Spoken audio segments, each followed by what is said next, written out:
My name is Tilak, and I'm the host for you for today for the session. I welcome you all to the November month quality series of Consultant Consortium Chennai on sustainable electronics manufacturing and building capabilities that meet the global quality standards. Very interesting topic, very dynamic topic. And this is a part of initiatives of Consultants Forum to create awareness about standards, certification, and regulations across various sectors. I welcome you all once again, and let us start going to the agenda and see who are all going to be the speakers.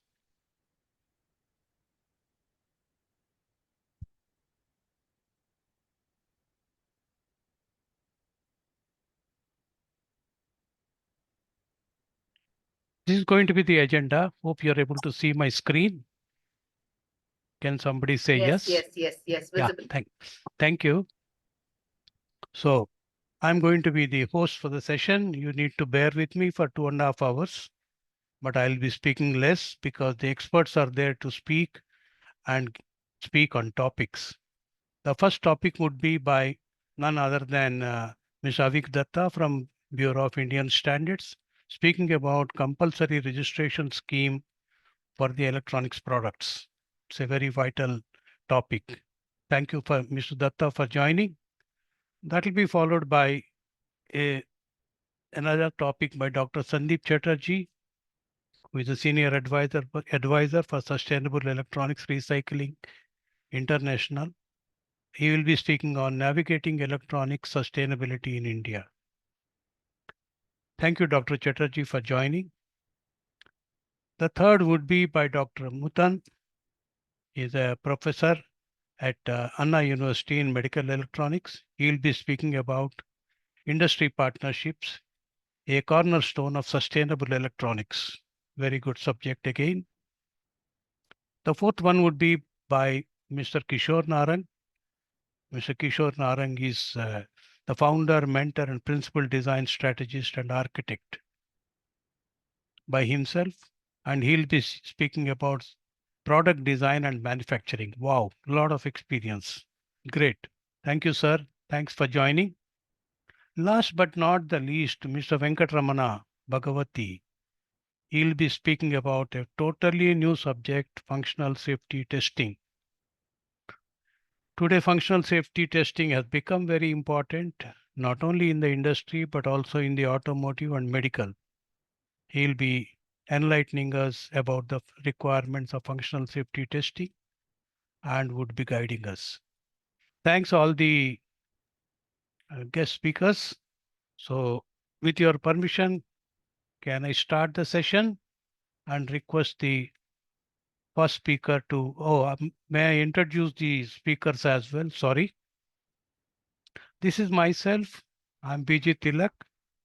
I have a doctorate in technical and project management. I have been in the industry for 30 plus years in various organizations. In the last 10 years or so, my passion areas have been green hydrogen, renewable energy, and rail and metro safety. This is a background for myself. I have been in India, Africa, as well as in Europe for several years.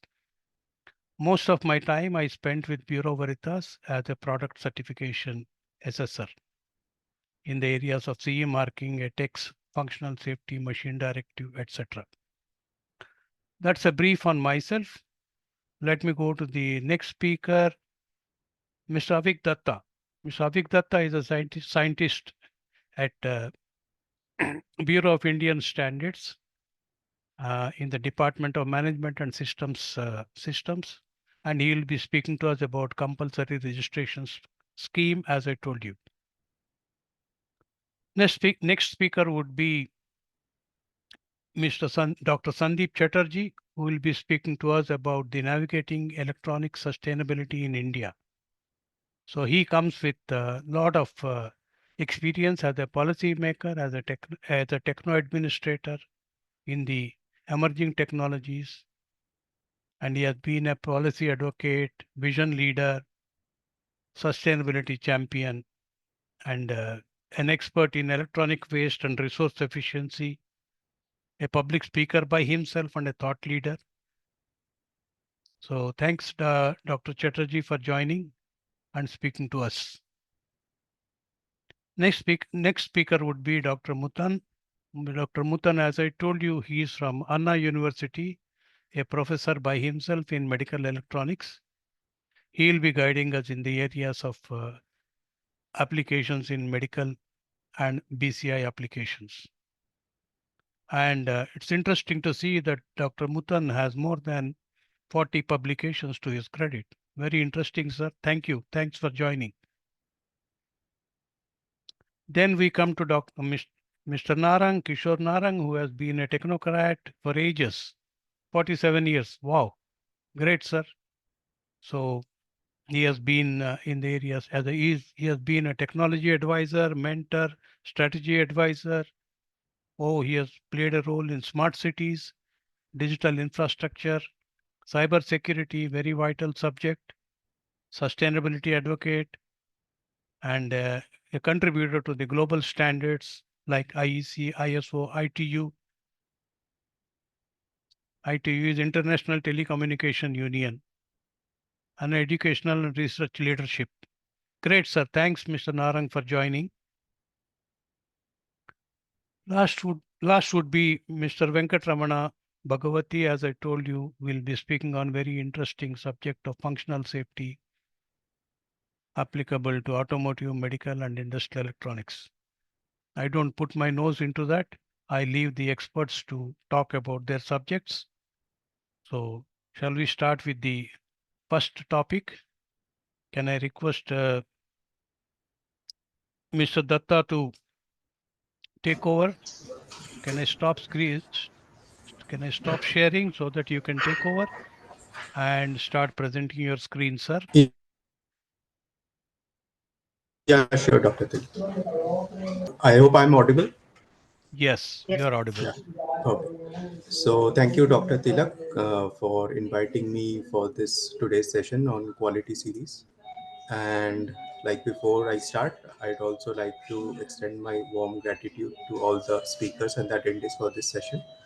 So I've been asked to speak on the compulsory registration scheme of BIS. So I've prepared a very small presentation of maybe around 15 to 20 slides. And so I will share No, my screen. you need to share your screen, sir. Yeah. Sure.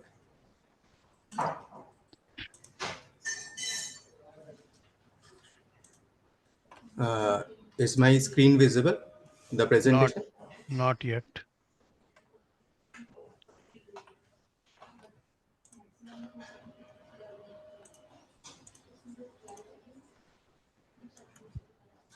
Is it visible now? Yes. Yeah. I request you to go to full screen mode. So, yes, great. Yeah. Thank you. Yeah.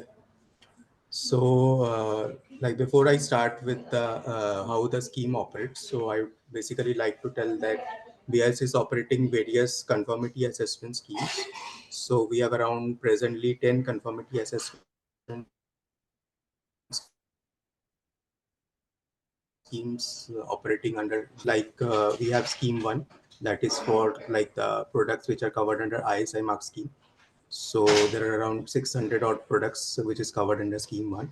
So I'd be talking about scheme 2. So this is predominantly about electronic products, but some ministries like MNRE and DCPC and Ministry of Textiles have also added some products under this scheme. So I'd be talking about that in detail. But before Mm-hmm. that, like I'd like to go about how the scheme works and what was the basis of this scheme. So this scheme was basically designed on the lines of scheme type 2 of ISO IEC 17067. So this scheme basically talks about how should be the scope of the scheme. Like you have the license is granted to apply a standard mark to the end manufacturer through registration based on self declaration of conformity of goods and articles. Okay. So manufacturing premises manufactured. and once the end product is manufactured and it passes all the test of a particular Indian standard, so the manufacturer is allowed to affix the standard mark on the product. So, unlike Scheme 1, where we have the concept of factory surveillance, so in Scheme 2, there is no factory surveillance involved, and there is only provision for market surveillance. So, presently, BIS is not doing the market surveillance for products under Scheme 2. The concerned regulator, that is the ministries which have notified these products, are doing the market surveillance under the scheme. So this is a brief overview of the scheme. So this is about the standard mark of the compulsory registration scheme. So the standard mark in Scheme 1 is the ISI mark. In Scheme 2, there is no ISI mark. The S-Doc mark is something like this. So you have it's C is like a S, but this one of the D's is inverted. So this basically means a self-declaration of conformity. So above this mark, you have the Indian standard, and below this standard mark, you have the 8-digit registration number. That is also the license number. So the manufacturers to whom we are granting licenses are allowed to fix the standard mark on the models that are covered in the scope of the license. So which is valid during the period of the license. Like uh, we have different validities. Initially, we grant the license for 2 years. Subsequently, they are renewed, which may be for 2, 3, 4, or 5 years. The next is about the use of standard mark without a valid conforming to an Indian standards amounts to misuse of BI standard mark. So like BI's license or marking a product which is non-compliant to an Indian standard, then that is a violation of the BI standard mark as per Section 17 of BI's Act. And there is a punitive provision in the Act. So accordingly, the action is taken on the parent manufacturers.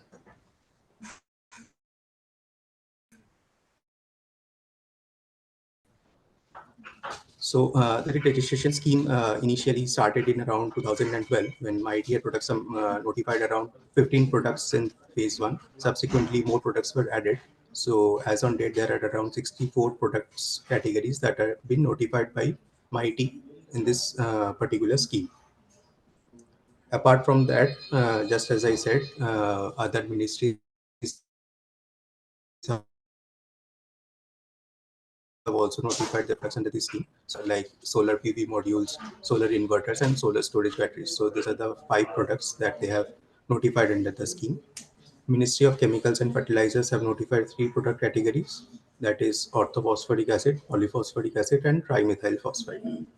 And Ministry of Textiles has notified one QCO covering cotton bales that has been notified, but it is due for implementation in August 2025. So about when we started, we have done a lot of work that was done through hard copy, and lot of physical files used to come. So all that has been reformed now. So we have a complete paperless work from the registration point of view. Uh, Everything, including the grant of done online, and in fact the renewal process has now been automated. So there is no manual intervention. Once the applicant or the manufacturer submits the PE along with the documents, that is renewed automatically.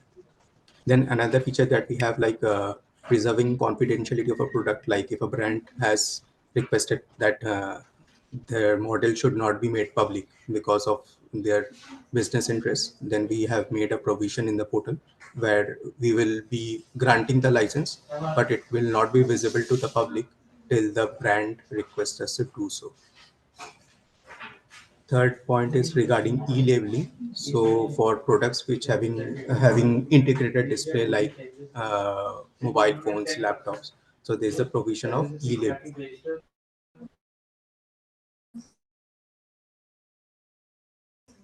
fourth point is regarding integration of the compulsory registration portal with the LIMS portal. LIMS is basically for like the applicant can generate test reports, and once the testing is complete, the test reports are uploaded directly through the LIMS portal, and it comes to BI to the TRS portal. So that has also been automated. Earlier, there was physical generation of test requests. Then labs used to send the reports to the manufacturers. The manufacturers had to upload it. So that has now been automated. The fifth point is regarding parallel testing scheme. This is pretty new and pretty interesting in the sense that earlier we were having sequential testing, like once we have a mobile phone, initially the cells had to be tested and the batteries had to be tested, and after that the mobile phone has to be tested. So under this parallel scheme, like we can have all this like the components and the end products can be tested parallelly, but but still do the registration sequentially. So this is just to ensure that no such mistakes happen. So when we started the scheme, we started with mobile phones, gradually expanded the scheme to all other products under the QCO, which has been notified by MIT. So this has led to a significant reduction in time of the certification of the end product. Like for mobile phones, the timelines has been reduced by approximately 60 days. Similarly, for laptops and other wireless earphones and headphones, significant reduction of timeline has been observed. This is a brief overview of what are the how many QCOs have been notified under this particular scheme, how many product categories are there, how many licenses are there which have been issued to domestic manufacturers and foreign manufacturers. As you can see, for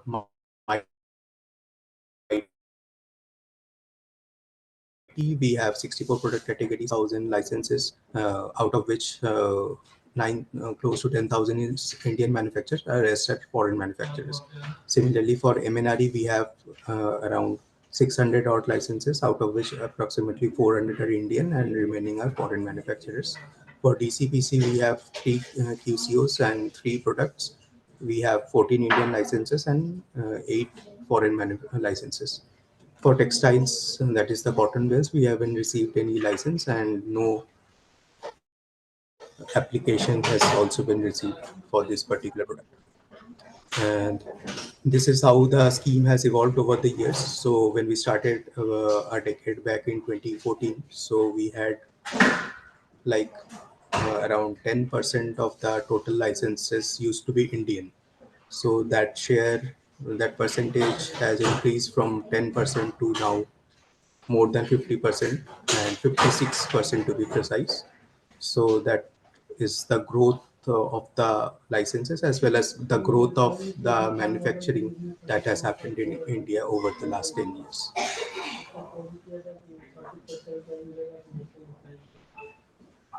This is about some of the features of the scheme. So we many a times we receive for license. So once we go through this slide, the questions would be clear. So only manufacturers of any products notified under this order located in India or outside can apply for grant of registration under CRS. Separate registration number is granted for different products being manufactured at different locations. Similarly, separate registration number is granted for each brand being manufactured at the same location. Like if there is a TV manufacturer who is manufacturing for multiple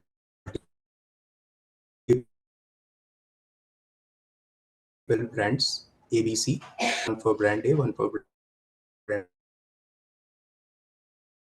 B, and another for brand C.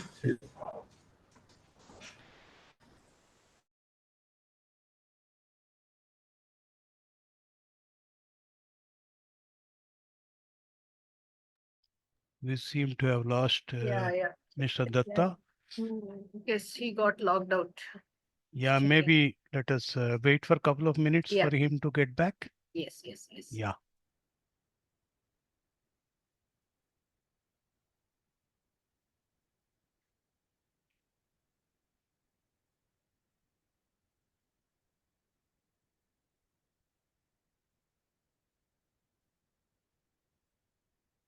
Very interesting approach by Bureau of Indian Standards to register manufacturers in India as well as abroad. One third of the registrations are from outside India now, particularly in MNRE. That is interesting.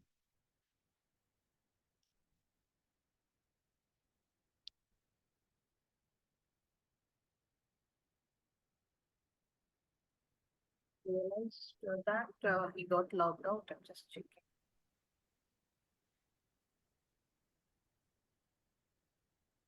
Yeah, maybe there is a some. Yeah, Yeah, he's he's. back. Welcome back, Mr. Datta.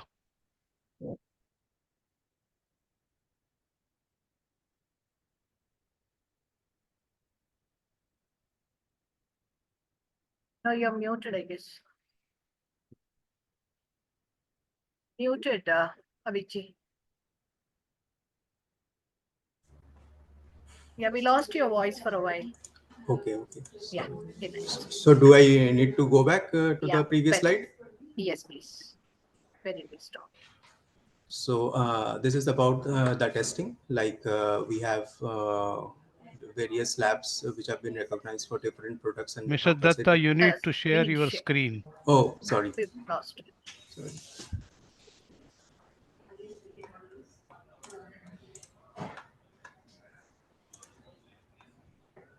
Yes, you are Yeah. visible now. Yeah.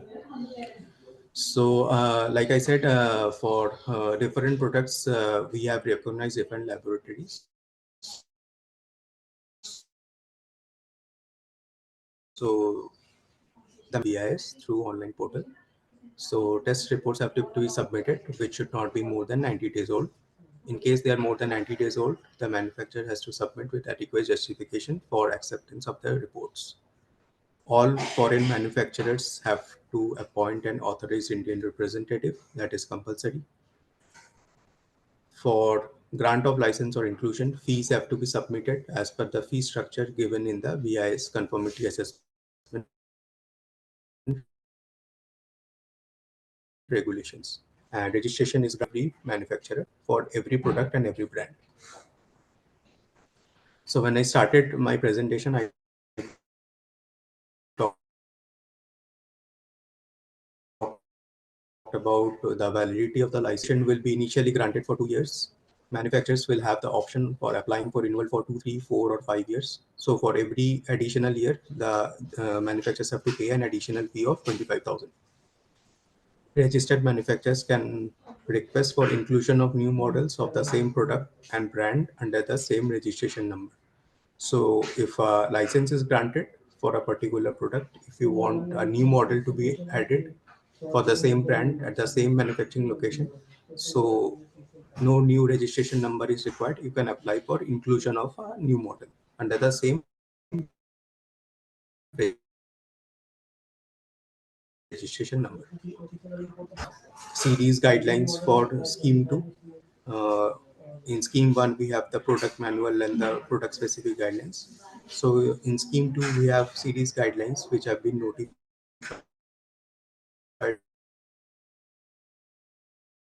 by the various regulations. So, based on the series guidelines, testing has to be carried out with the concerned labs.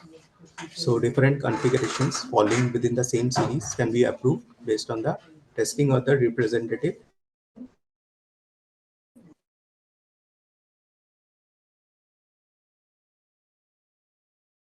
sample from the series. The representative sample generally of the WAS configuration.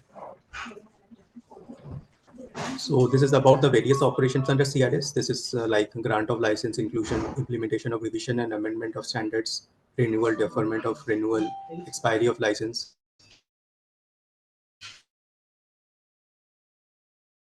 critical components list update, cancellation based on surveillance, cancellation due to non-implementation of standards, due to non-implementation of revision of Indian standards, cancellation which or based on any administrative issue.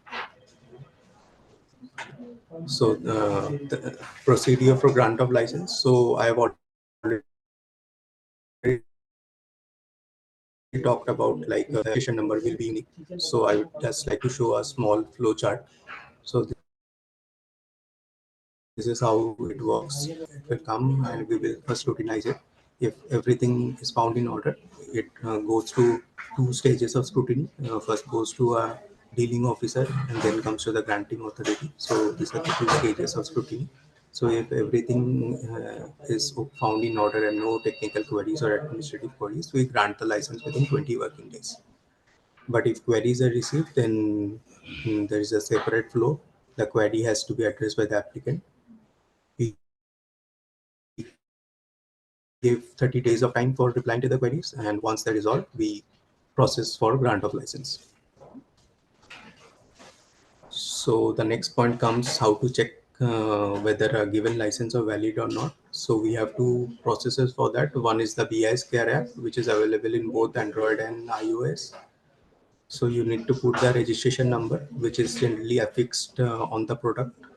So you need to put the R number and find whether it is valid or not. And you will also get the models, like if you have a particular brand A and you are buying a product with model ABC, you can check whether that particular model is registered with BIS or not. Then you can also go to the CRS website, that is crsbis.in, and put the R number and get the all the details like brand name, validity,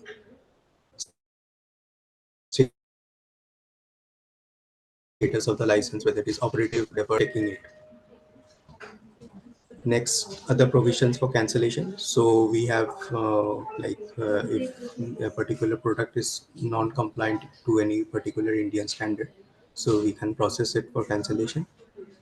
And also if the manufacturer has failed to comply with any of the terms and conditions of license, we can cancel the license. The terms of conditions, like he should give production figures periodically. There should be like if the consignee details,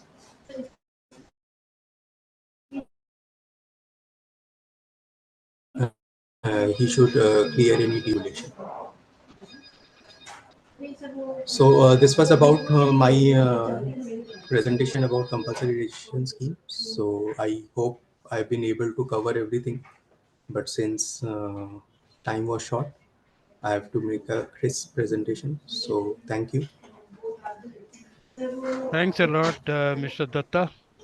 Yes, indeed, you have given quite a bit of overview of the entire certification process and the CRS scheme. Uh, Maybe we'll have the questions at the end of the session. I request the audience to prepare their questions. Then we'll get back to them. Okay. Thank you so much. The next speaker would be Dr. Chatterjee, who would be speaking to us about navigating electronic sustainability in India. Dr. Chatterjee, would you take over the screen? Thank you. Thank you, Dr. Tilak. This is my screen is visible, it seems. Yes, sir, it is visible. Thank you very much. This is my pleasure. I'm grateful to CCC and this organizer to give me a chance to speak about series work and R2 certificate about Indian story. If you see the last few years, our growth or economical upliftment in the country, it is been fueled by digital technology. And the digital technology, as you all know, it requires a good quality electronics and ICT product. And that is how we are growing on consuming this, as well as we are generating the huge significant amount of electronic waste. Now we are the third largest generator of electronic waste, already generated in 2022, 4.17 million metric ton. But this is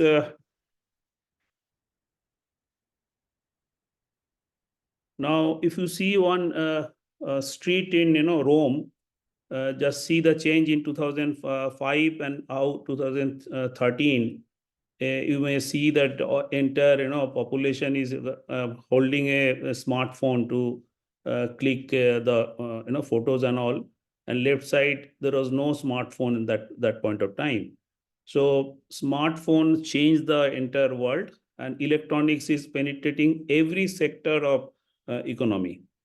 So, and also they are connected. So data is also being flown from one device to the other in one part of the world to the other part of the world. So entirely is a connected world. Uh, and if you see the agriculture, transportation, health,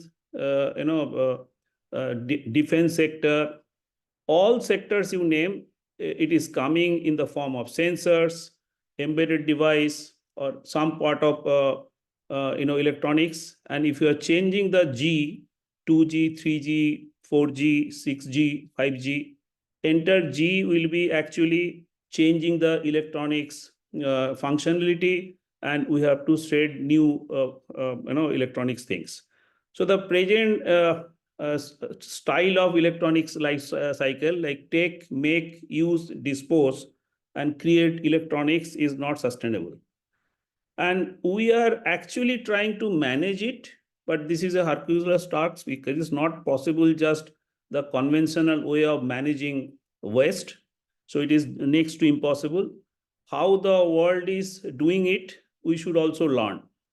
So now from conventional linear economy to people are going for a circular economy. So design stage of the electronics required to be such that recyclability is possible or easier, and the recycling also will be easier. And also you should choose certain materials which is not hazardous at the end of life. So the sustainability is also required to be seen. And Government of India is also prioritizing the circular economy. Now we have an action plan published in 2021, and different action plans, and the rules of the land also has been modified based on the circular economy action plan. Now, if you see the entire best practices around the refurbishment, there are the two options basically: the refurbishment, longer life of the product, and you can go for a recycling. That should be the last option. For the refurbishment, we require to ensure the quality management, ISO 9001, ISO 14001 environmental management system, also ISO 45001 occupational health and safety. All those things, apart from ROS guideline of European Union, WEEE compliance, EPR regime, extended producer responsibility, all those compliance required to be done once we are doing a professional service like refurbishment for a next product's life, enhancing the product life. And also the refurbishment require two specific or few more specific recycling standards. One is R2, which is owning by SERI, Sustainable Electronics Recycling International. Other are also there, east towards. I'll be giving some more standards. So, and also TCO certified unit is also there for global certification, which is taking care of recycling practice and responsible recycling practice of the device. And TCO is taking care of social, environmental, and economical responsibility and sustainability. Apart from that, if you are actually refurbishing a product and selling it further, we require to see how data security has been ensured in the device, so that data breaches should not happen. So there are various different type of stringent rules around the world: NIST SP 800, GDPR in European Union, and in our country also we have a DPDP Act, where the data breaches may happen at the recycler or refurbishment end. We should be ensured. And R2 is a certification. They are taking care of data sanitation before selling the product to the market. So these are all some of the global best practices possible in refurbishment. Repairing and testing also require some sort of test, so that the product satisfy the customer's requirement. It should follow some of the industry standard, so that we can have a high quality compatible parts replacement and components, so that the functionality should be at par to the original product. So for the other few things are also coming up around the world. There are innovation in refurbishment. Sometimes the products manufacturers are not giving the parts. So the some of the new technologies coming, 3D printing or additive manufacturing, they are printing the part, and from the laser cleaning and disassembling, and further through AI, the quality control, they are giving the refurbished products. So there is an innovative technique is coming, maybe another few years or another decade, it will be also mastered, so that refurbished products can have a almost a brand new product. Supply chain transparency also required to be maintained when you are talking about refurbishment, whether if you have some connectivity or collaboration with the OEM, then you will be assuring the original spare parts. So environmental sustainability is another part where during refurbishment, you are not, that should be energy efficient process, optimizing the raw material, you are not using certain glue and other things which is environmentally hazardous. So those parts also should be taken care of. Manufacturing collaboration will ensure you the original spare parts and the drawing and design of the product, so that you will be doing a right work whenever you will be refurbishing the product. Now, in recycling, there are many things, as you know, and other country also, in our country also, this is the issue, collection and storage of e-waste. This is not done as per the global standards, and also in some of the countries. In our country, it is not that prevalent. Other country, you might be seeing the landfilling the waste also. So these are all harmful. They have a lot of hazardous substance and chemical, which may lead to the soil, water body. So that may pose a hazardous ramification. So proper disassembly is also another thing, so that resource efficiency should be taken care of, so that materials value should not be diluted during disassembly. And also the material recovery, you have a if you talk about the smartphone, there are 69 elements in the periodic table. Many of the elements or metals cannot be extracted because of the technology maturity, but many of the elements can be recovered. So we should see how many of the elements can be recovered and can be used for the fresh electronic production. Then there are hazardous component. So that component also has to be taken extra care how we will be disposing them. Now, the global standard, if we're talking about, there are many standards. Several international bodies have laid down different type of safety standards and standard for electronic recycling. And certification like Basel, there is a convention. They are considered that this electronic waste as a hazardous material. So they are talking about the transboundary movement of this product. So there are few countries are the Basel signatory. India is one of the signatory. So the transporting of this electronic waste from one country to other country is not possible. If you are having standards like East Towards or Art2, ensuring the electronic recycling facility adhering to the national and international rules and safety guidelines. E-waste disposal bans. So many countries have established the ban of disposing the electronic waste on the landfill. Instead of mandate, its recycling and safe disposal should be ensured. Producer responsibility, the manufacturer are encouraged to take back their product after the end of life, so that obsolete product can come up, and they should do the proper recycling. So the extended producer responsibility is also in place in our country. Now, this is one snapshot of our story. As I mentioned already, we are the third largest generator of electronic waste. Already in 2022, we have generated 4.17 million metric ton of electronic waste, for the global generation of 67 million metric ton. What are the drivers? As I mentioned, Digital India mission, growth of electrical and electronic consumption, economic growth, and youth aspiration is fueling this number. As you all know, the nodal agency for making rules regulation is Ministry of Environment, Forest and Climate Change. And under this MOEF, there is a Central Pollution Control Board, They are the regulator in our country. And in state level also, there are State Pollution Control Board, and in UT, there are PCC. They are taking care of the rules and regulation.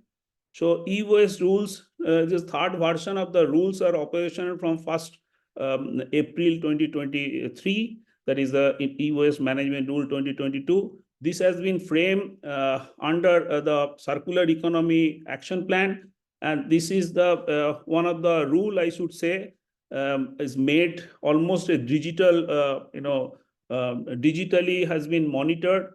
You can see in the CPCB portal there is a dashboard. There you can just get how many recyclers are authorized, and they are also, this is only one EPR compliance. India has connected to the 4 different metals as a secondary raw material extraction. They are monitoring that to ensure that how EPR is being managed. So 60% by 2023, it is a recycling target they have set. We have a ROS guideline also, restricted of hazardous substance, where lead, mercury, chromium 6+, cadmium, and 2 categories of the brominated plastics has been considered as a hazardous material. So restriction of those with different ppm level has been also mentioned in the rule. So now, what is the status of our recycler? There are more than 284 recyclers registered under the CPCB portal. But if you see the investment for the proper recycling equipment and technology is minimal. Mostly they are still in the collection, dismantling, and segregation mode. And for the end processing, down vendor processing for extraction of metal, either they are depending on the foreign smelters or they are managing in some crude technique. So the mismatch, there are, it has been found there are mismatch of the capacity and what they are actually handling the volume are also mismatch. And another parallelly you may see in our country, there is a vibrant informal operators. They have almost 2 million operators are working around the country. They have a different layer of operation. They have an aggregator, a scrap dealer. So they are also hoarding lot of electronic waste and precious metal like printed circuit board, lithium-ion battery, spent magnet, different categories of high quality plastics. So those things are being accumulated in the informal sectors. But in informal sector, as you all know, they are using the crude method. So they are polluting as well as losing lot of secondary raw material. So this is one of the snapshot of present situation in formal sectors. Recycling and processing practice is not up to the standard of global standard. Workers' health training also require a lot of improvement. Environmental control of waste management also we are having we require a lot of high quality training for the workers. And e-waste segregation storage is also not followed the international norms. Document keeping and record keeping is also requires a lot of strengthening. So these are all some of the observation for present scenario. But what due to this scenario of recycling practice in our country, what we are losing, this is the slide you may see. If you are generating 4.17 million metric ton, almost 2 million metric ton is the iron and steel that is there in informal hand mostly. And if you can see 0.54 million metric tons of non-ferrous metal, where we have all precious metal, rare earth and other things, they are also not being tracked properly. We are losing them. And also 0.87 million metric ton will be the plastics, and 0.67 million metric ton will be the hazardous material. They require a different nurturing. So those things are in our we are losing in some way. But one of the largest informal hub, Muradabad, there is one study done by CSC in 2023, sorry, this is a mistake. They have shown that 1 kilometer away from the Ramganga, there is a river near Muradabad, the lead, cadmium, chromium content or the nickel, copper, zinc content is much higher than the environmental standard. So this is the scenario for last 10 years or 20 years in the Muradabad. The informal recycling is happening. So the soil is getting almost polluted. So what are the global best practices? I just told that there are few internationally recognized standards. Senelec, they are famous in European Union. R2 series owning that. East Towards and Standard Australia. These are the four recycling standards are famous. But if you see, out of these four, R2 is the most popular. They are having a recognition in, or rather they have penetrated in 42 different countries, and almost 1218 units have taken the R2. And if you are talking about WEEE Lab X, it is famous in in European Union, 60 European Union state, and they are having 192 certified operator. East Towards, it is started in USA. It is now penetrated in 4 countries, having 111 facility, and in Australia, New Zealand, the Australian standard is famous, 2 countries and 47 facility. Now, these are all different management system. In R2, almost we are taking all the best practices of the standards, environmental management system, health and safety management system, and occupational health management system. So the SERI is the owning the R2. So this is a organization, non-profit organization, Sustainable Electronics Recycling International. This R2 stands for responsible recycling. What is the mission? Its mission is promote resource preservation, the well-being of the natural environment, and healthy and safety of the workers and communities. Now this is growing, as I mentioned, now 118 different facilities around the world. They have taken the R2 standard. It is penetrated in 42 countries. In India, also 50 plus units are having R2 standards. Now R2 V3 is operational, the third version of the R2.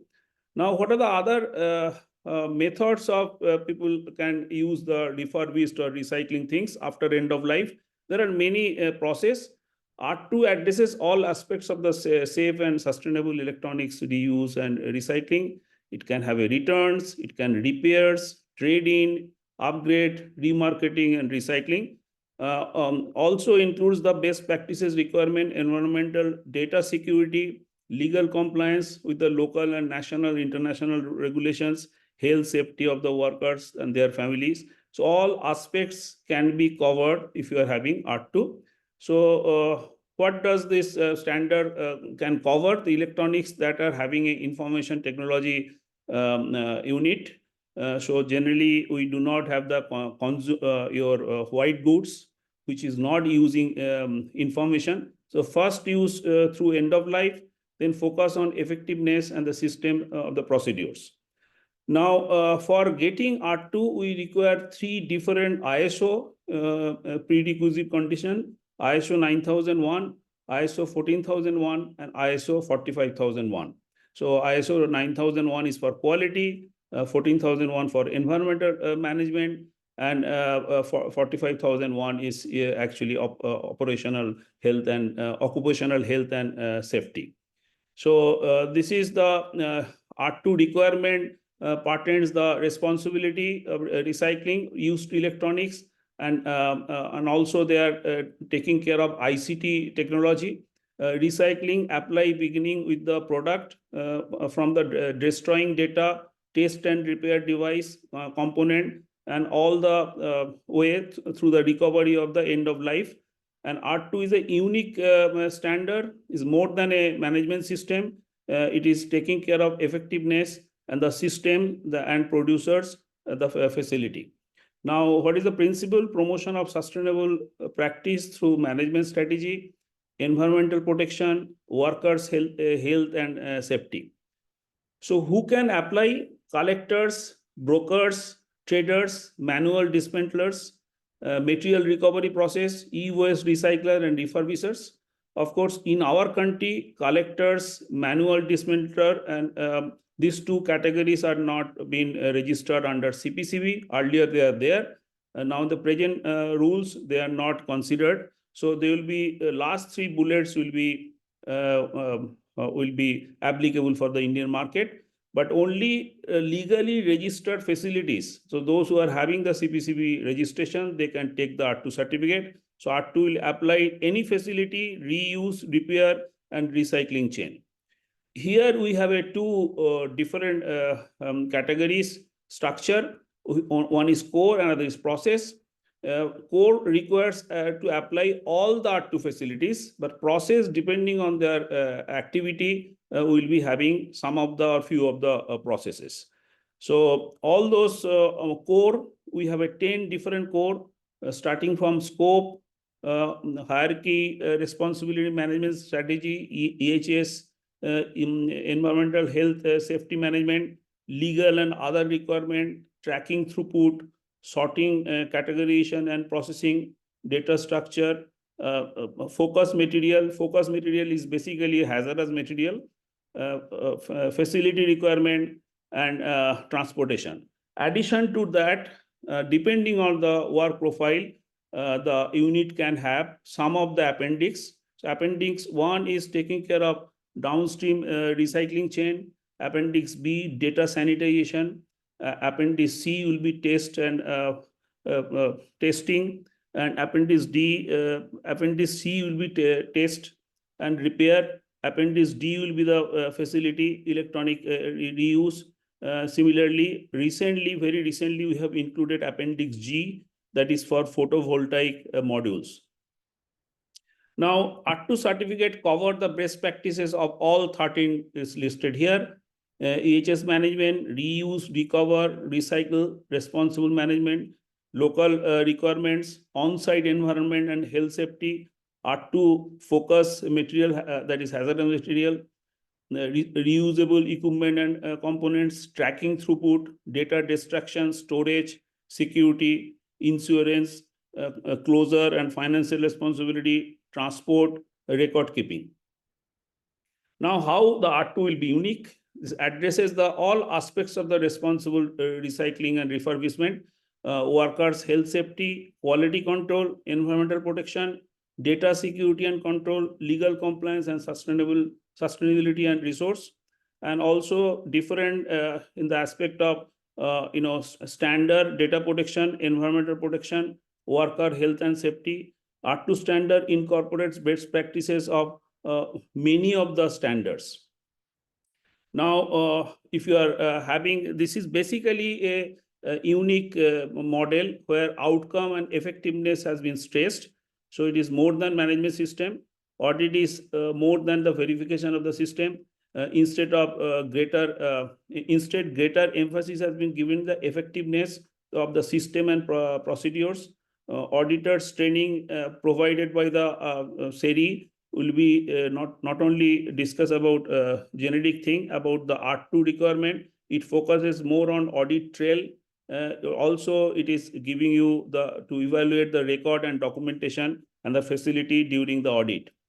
So how this will be beneficial for manufacturers? Of course, the end-to-end legal compliance simplifies the compliance in national and international level, guaranteed the data sanitization, that is very important for Indian market as well, for recycling product. So data security and prioritize the company organization, full tracking throughout the recycling process, a clear commitment for the corporate social responsibility, added confidence to the consumer and investors, reduces the negative environmental and health impact, and also promotes safer and more sustainable electronic device reuse and recovery, make electronic manufacturer more conscious and the product for their product end of life. Now, this will be the beneficially, this will benefit the R2 recyclers also, demonstrate the compliance with the domestic and international laws, assist OEM with the due diligence for their end-of-life electronics, encourages public confidence, certified the third-party reviews, accountability, adherence to the industry standards, improve competitiveness, increasing access to the quality, reusable, and refurbished equipment, minimize the energy use and other environmental impact, safe, effective recovery and use of the electronic equipment, guards the downstream control of the recycling chain, reduces the environmental and public health risk, and minimizes the liability of the encourages, reduces insurance cost for the recycler. So that's all from my side. Thank you very much for your presence.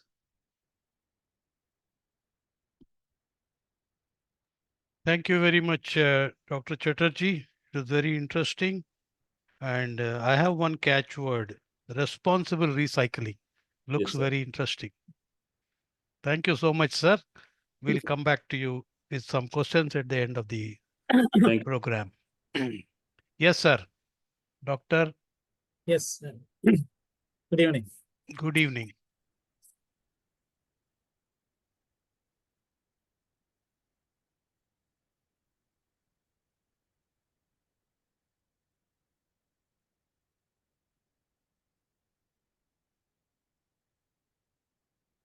Is the screen visible, sir?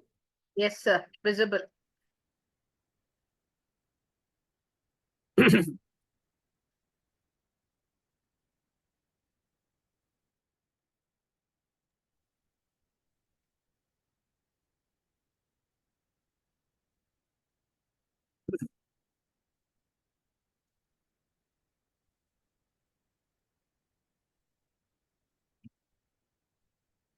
Yeah, good evening to everybody. In fact, I would like to thank CCC for giving me this wonderful opportunity in this forum to put the views of academician in an industrial environment. Thanks, Rama Madam. In fact, I am a former professor and head Department of ECE, currently Professor of Eminence at Center for Medical Electronics. I was also the former coordinator for National Hub for Healthcare Instrumentation and Development, a DST hub, which emphasizes device development in medical area.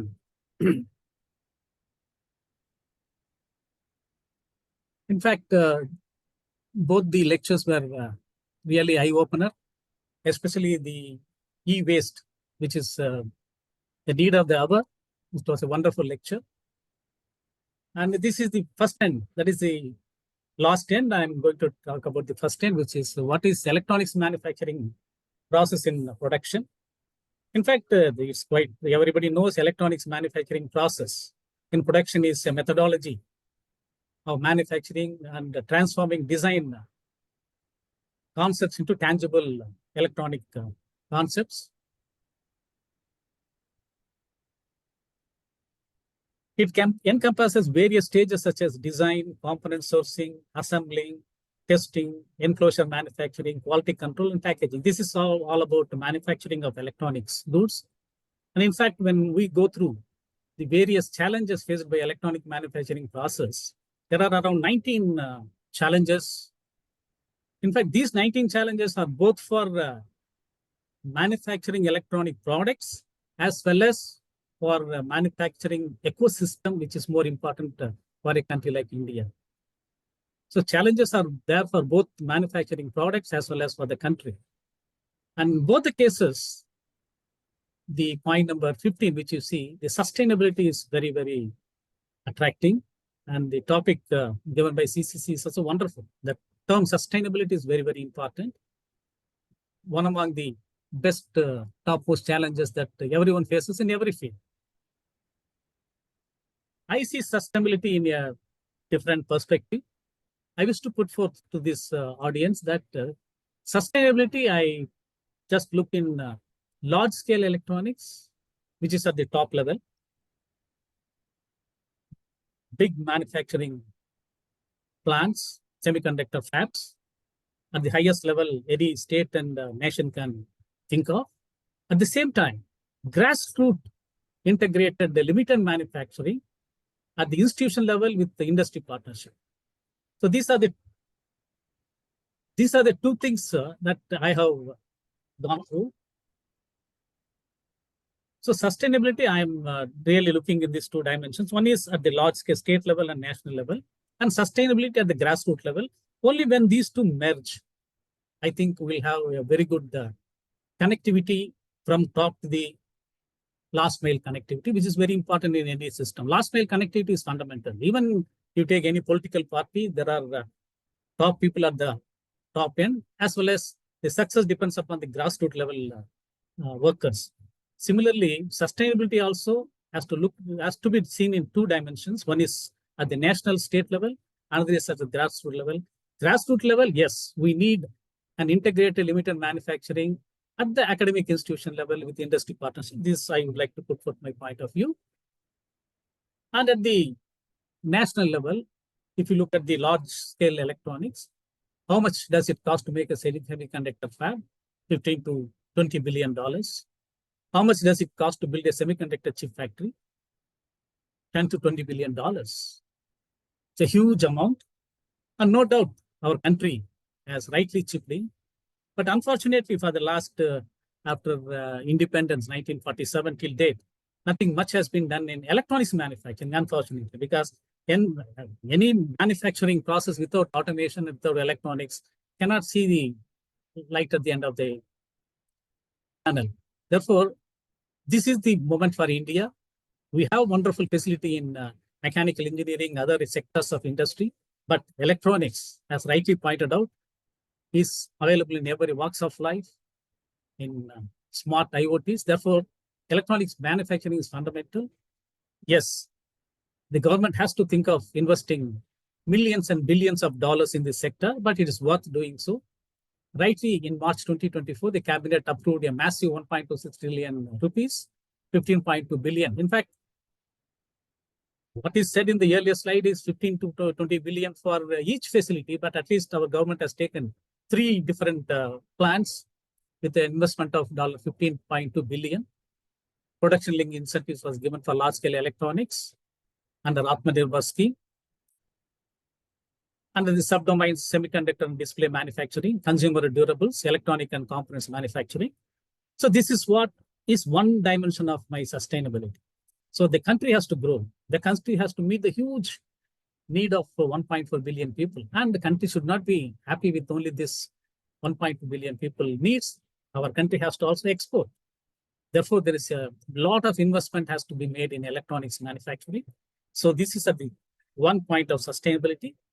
The next sustainability I'm just putting forth to the wonderful audience is that a cornerstone of sustainable electronics is that would be to establish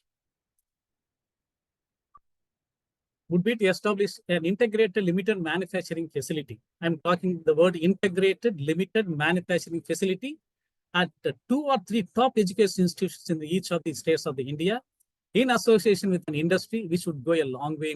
This is what I mean by grassroots level electronics manufacturing, which is accessible for all startups, MSMEs.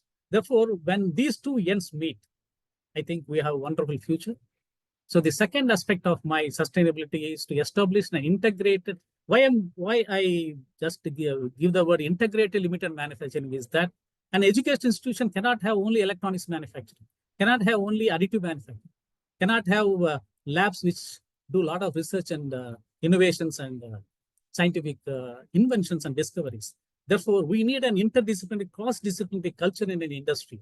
That is why I said integrated limited manufacturing, which is nothing but a compilation of all types of manufacturing facilities. Mostly it is additive manufacturing and electronics manufacturing. And this is exactly the topic of today. Sustainability in electronics through engineering, education, research, innovations, manufacturing support. So the topic is also very wonderful. The only thing is sustainability is at national and state level, also at grassroots level. And I wish that you please bear with me. We have developed in Anna University a wonderful integrated limited manufacturing facility. Which we have taken a video.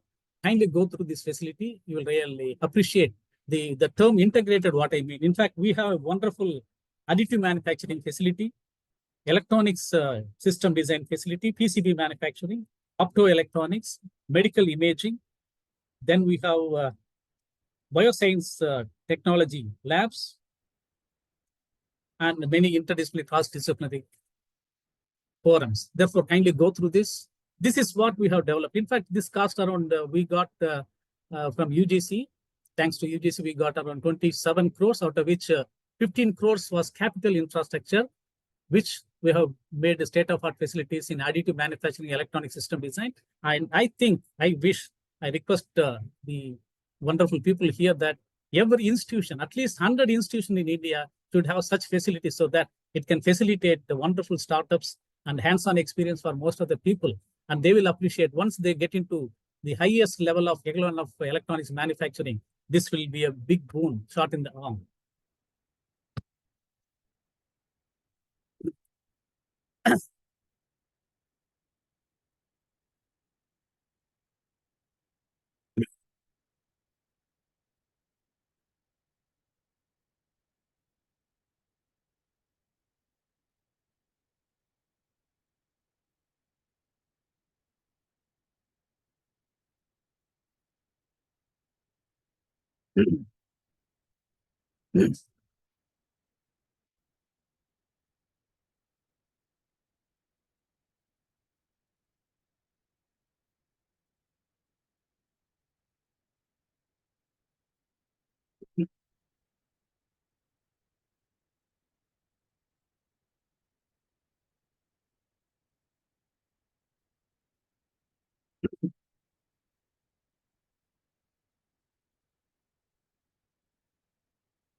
Thanks for watching. Am I audible? Am I audible? Yes, sir. Very Oh, much. thank you, ma'am. இது audio இல்ல. Okay, ma'am. In fact, what you have seen now is, I wish to state, is the integrated limited manufacturing with almost every facility for developing any electronics gadget. And this integrated limited manufacturing in any academic institution in association with an industry will certainly throw unlimited opportunities for all of us, whether it's an academic student or a research scholar or MSME or a startup. I think the opportunities are unlimited. Also, it meets our Honorable Prime Minister's Atmanirbhar, enables an indigenous ecosystem for electronic system design and manufacturing. And I have a lovable story, a successful story to tell you. And these are some of the glossaries that is used in electronics manufacturing: OEM, EMS, CEM, ODM, and CMO. And this facility in academic institution will certainly help in EMS, CEM, and ODM facilities. And this is my success story I'd like to put forth to everybody. Idea to ideation, 360 degrees, which is nothing but the cornerstone of sustainable electronics. Perspectives and the prospectives of ideation of an idea to product realization through engineering education, research, innovations, and manufacturing support contributes to the sustainability in electronics. Louis Pasteur, the father of modern biology, is credited with saving many lives by developing vaccines against anthrax and rabies. And what I love is one of his finest quotes, which is nothing but chance favors the prepared mind. The better prepared, passionate, and persistent we are, the more we will be able to take advantage of any chance or opportunities or observations during our quest to truth and breakthrough research. And this is exactly the need of the hour. So electronics manufacturing will certainly change the landscape of Indian industry, and will certainly take India from third slot to even number one. And we have to break this. Sustainability in electronics manufacturing ecosystem has to be successfully broken. Any country to progress, I certainly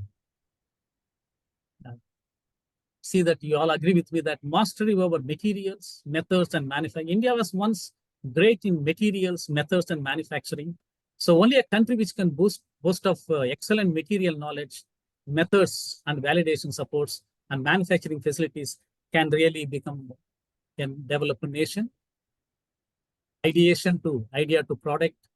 In-house manufacturing is fundamental, and that too by an academic institution with the support of industry is a sure way to sustainability. I talk this sustainability as a grassroots sustainability.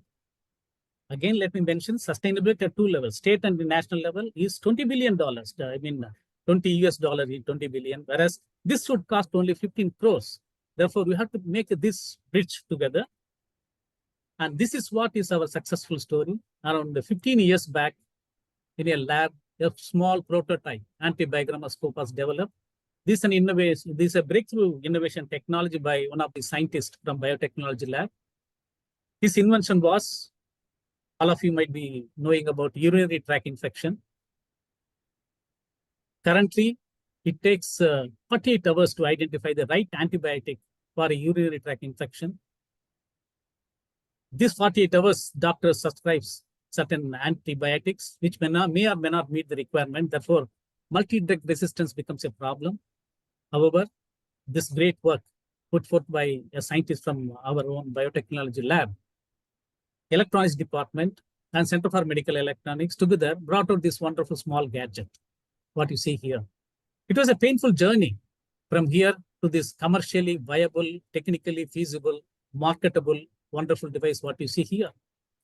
This is what we call as an anti-biogrammoscope, which can identify the right antibiotic within 6 hours. Let me tell you, my friends, that this is the world's first homemade, Indian-made, with only Indian minds and Indian hands, that is available in an academic institution with the help of microbiological lab at Coimbatore. This is the only device today throughout the world which can identify the right antibiotic within 6 hours instead of 48 hours, and it is enable accredited.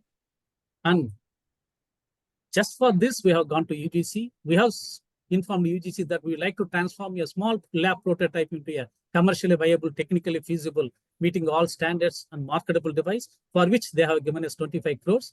And that is our journey from prototype to commercially graded antibiogram through research development, commercialization. And this is the device which is right now available at Coimbatore. So they are using it in their lab. It costs, the time is 6 hours, and then it costs less than a lakh. Actually, the bill of materials cost around 50,000 rupees. But this equivalent to Vitec machine cost around 5 to 6 lakhs. But this can identify much more antibiotics than what the Vitec machine would be able to give. And what is more important is whatever the video that you have seen, though using those facilities, this particular antibiogram was 100% developed in-house within Anna University, fabrication of various mechanical parts, using limited additive manufacturing facility and system design. That's what I'm going to show you here. Kindly have a go through that. So these are all the fabrication of components that has been developed by our own Indian minds, our own Anna University students, Anna University faculty. The complete design was totally ours. So this is what is wonderfully designed. So what you see here, this one, this device inside is fabricated like this, and we have used SolidWorks. These mechanical people have used SolidWorks CAD software, and we have very good state-of-art 3D manufacturing facility, using which we have developed all these components, which is microplate holder, semi-automatic LED box, are all subcomponents of that wonderful antibiogram device. And these are all the parts which you see. There are 63 parts, which are all designed, developed inside Anna University, fabricated by using this limited manufacturing facility.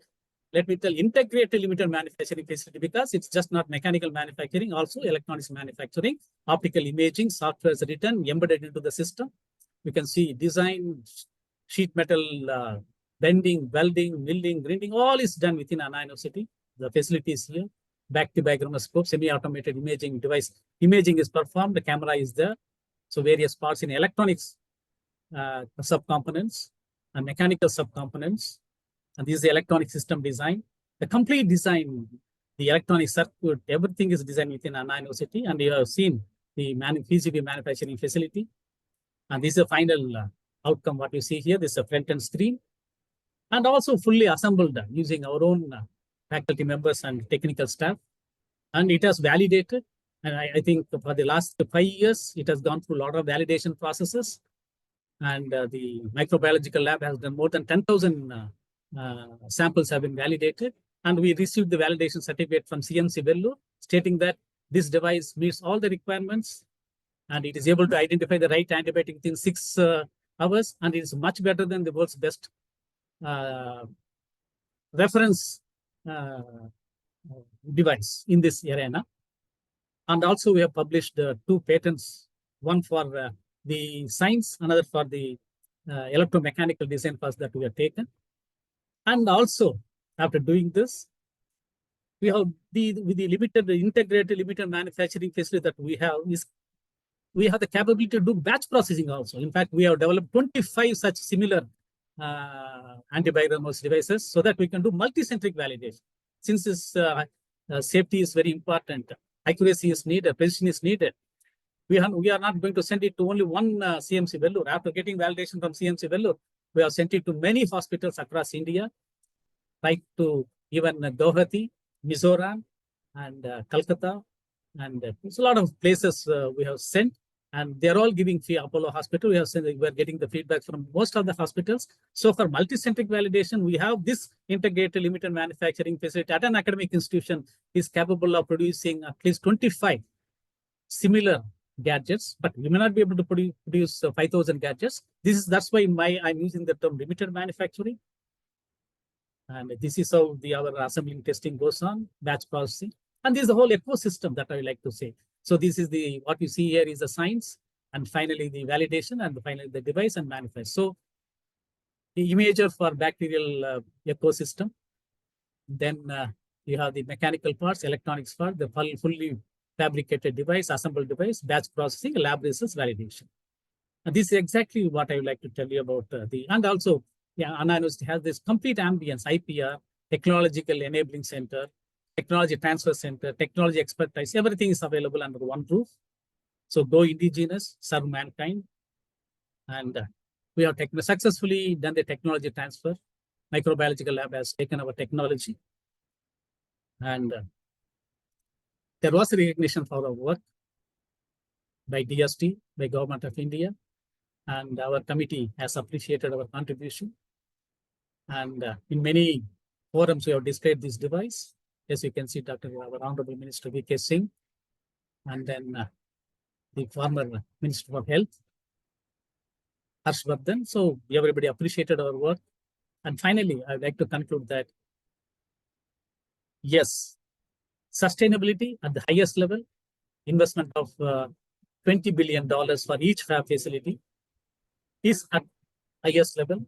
Sustainability also is needed at the lowest level, last mile connectivity, which means a good combination of academic institutions and industry, wherein you can have integrated limited manufacturing, which include all TRL levels, technology readiness level, will meet our manufacturing readiness level.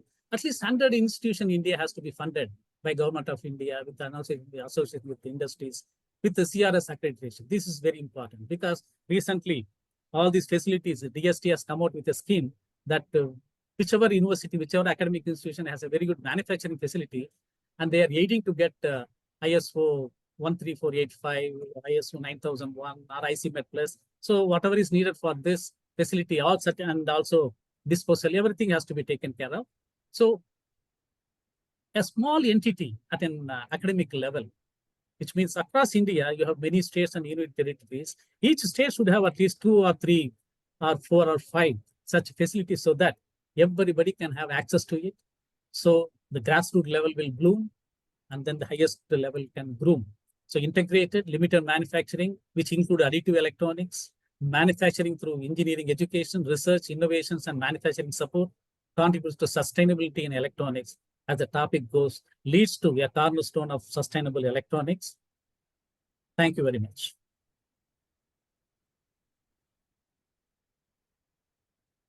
Yes, ma'am. Excellent, sir. Very interesting. Thank you. Thank you, sir. Very interesting, very eye-opener. And I'm really proud of your institution. Thank you so much. Then we can go to Mr. Narang about the product design and development. Yes, sir. I hope my screen is visible. Yes, sir. It is visible. Okay, so I think before I get into the discussion or my presentation, let me give you a little background of where we are in India in electronics design and manufacturing. I think everybody would recognize that we have been, in spite of the efforts of our government for last bit more than a decade in getting serious about electronic manufacturing, we are still not a full grip on it. Why? Because if just to give you the context, in 80s, when I was young design engineer practicing design, we used to have a department of electronics. And then one fine day in 1990, I started looking for Department of Electronics, and it was not there. Why? Because it had become departments of information technology. So it had been re-christianed as Department of Information Technology. We lost our interest as a government, as a nation, from electronics and focused on information technology because of the software growth and software export potential. However, around 2010, the government was kind enough to add E into the DIT, so it became DIT and then ultimately MIT. And in spite of the fact that electronics policy in 2012 and even manufacturing policy in 2012 talked about a lot of initiatives, including the fabs, even after 12 years now, we still do not have really some robust design and manufacturing ecosystem in electronics. Why? Because what happened during the 90s when we shifted our focus into software and we became the, we started having a lot of software and IT services in India, we made our country as a back office for the world. And when we started now, even about 10 years back, we started focusing on manufacturing. What has been till now happening? We are actually becoming a backyard factory of the world by simply having an assembly units of products which have been designed in China, in Europe, or wherever they may be. Okay, I think we need to understand this context, and keeping this in mind, we need to look at how do we now bring this ecosystem back in the reckoning and the global ecosystem. During COVID, I think we realized the importance that we need to gear up our manufacturing capability because everybody is looking at China plus one strategy. And this was our godsend opportunity to gear ourselves up. We have started doing a lot of initiative, a lot of work, but I think there are still a lot of gaps because of two things. One, we do not have any more good engineers in country. Most of them have gone into software and become more of clerk than engineers. How do we now convert them into engineers back? We need to transform them back into engineers. And if you do not have engineers, they will not understand the design, the manufacturing, the quality, the process, all those things that are important to develop and manufacture world-class global products. Sustainability is one small part of it. Sustainability is only part of the, you can say, right from design to manufacturing to servicing and all that. There's a complete life cycle we need to look at when we talk about sustainability. But then I think this is where we stand. So I think what I'm going to do is I'm not going to talk about too much about this because I see most of the people in the audience are consultants, not the electronics engineers. So I'm not going to talk much deeper into electronic design, but more about first of all, the concept of sustainability, circularity, and where do we stand as a country, as a society. And because I think that is where there's a gap. I see a lot of organizations have sustainability officers, but they themselves do not understand how to deal with the sustainability for their respective organization based on their line of activities. So let's look at it. Where do we stand today? So this is where we are today. We are evolving, but is this the evolution that we expected? No, but that's the way it has been. Nature now no longer runs Earth, but rather than we do it. And climate is not politically strong enough to fight the carbon by itself. It needs our help at all.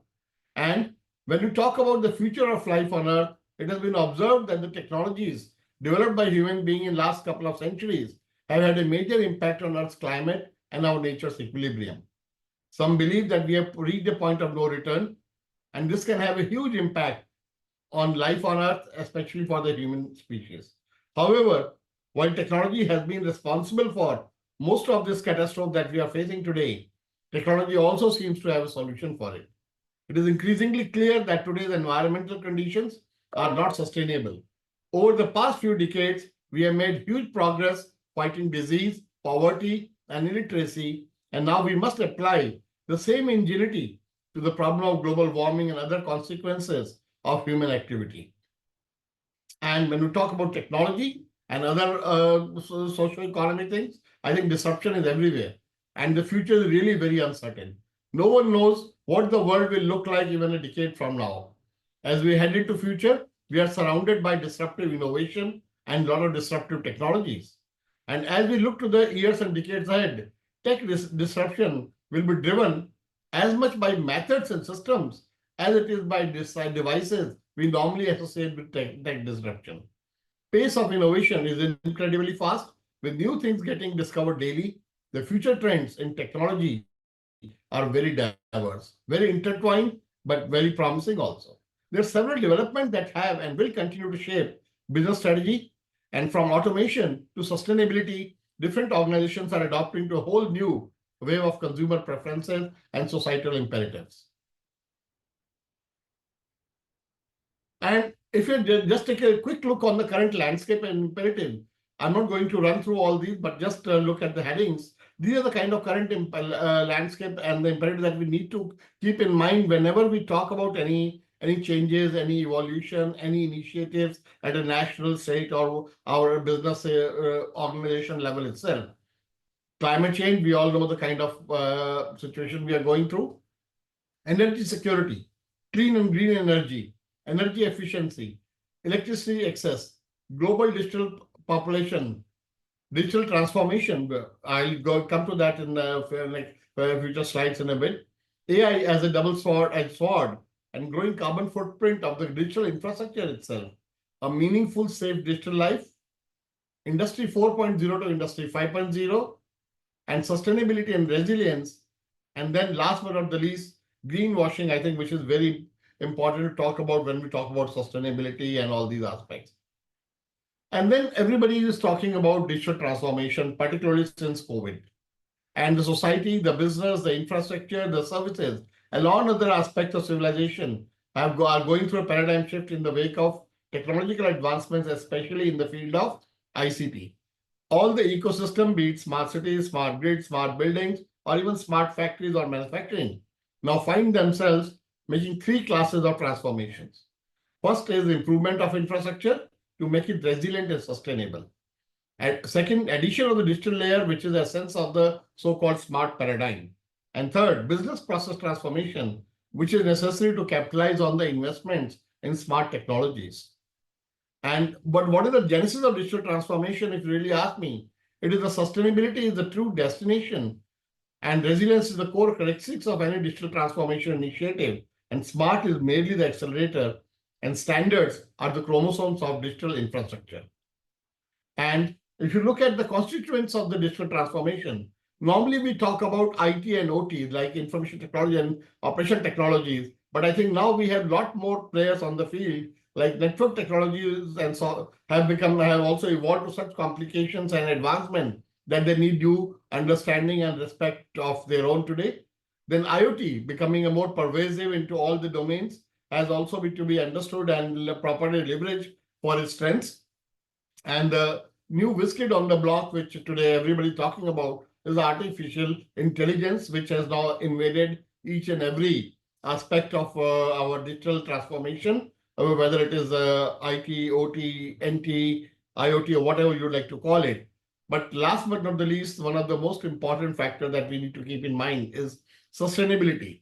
Is our digital transformation bringing sustainability, or the digital infrastructure that we are deploying for achieving digital transformation of any organization, any domain, is adding to the carbon footprint more than the sustainability that it is bringing?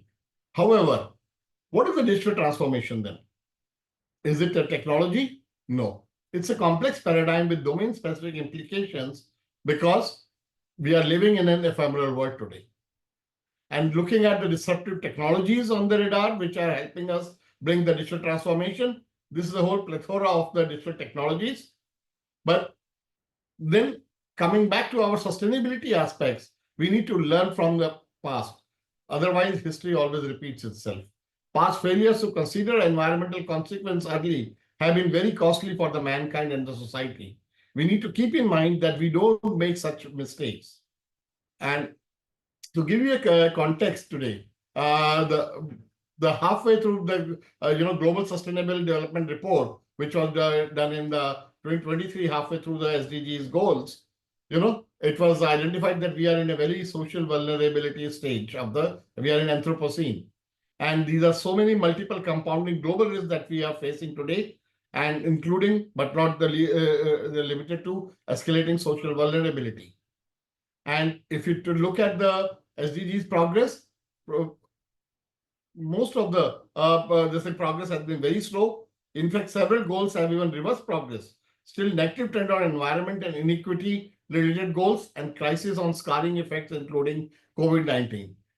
Why I'm showing you this is because now we have still half a way to go, maybe now even only 6 years to go, and we need to develop our focus and so for speed up our efforts to meet the sustainable development goals in a comprehensive manner.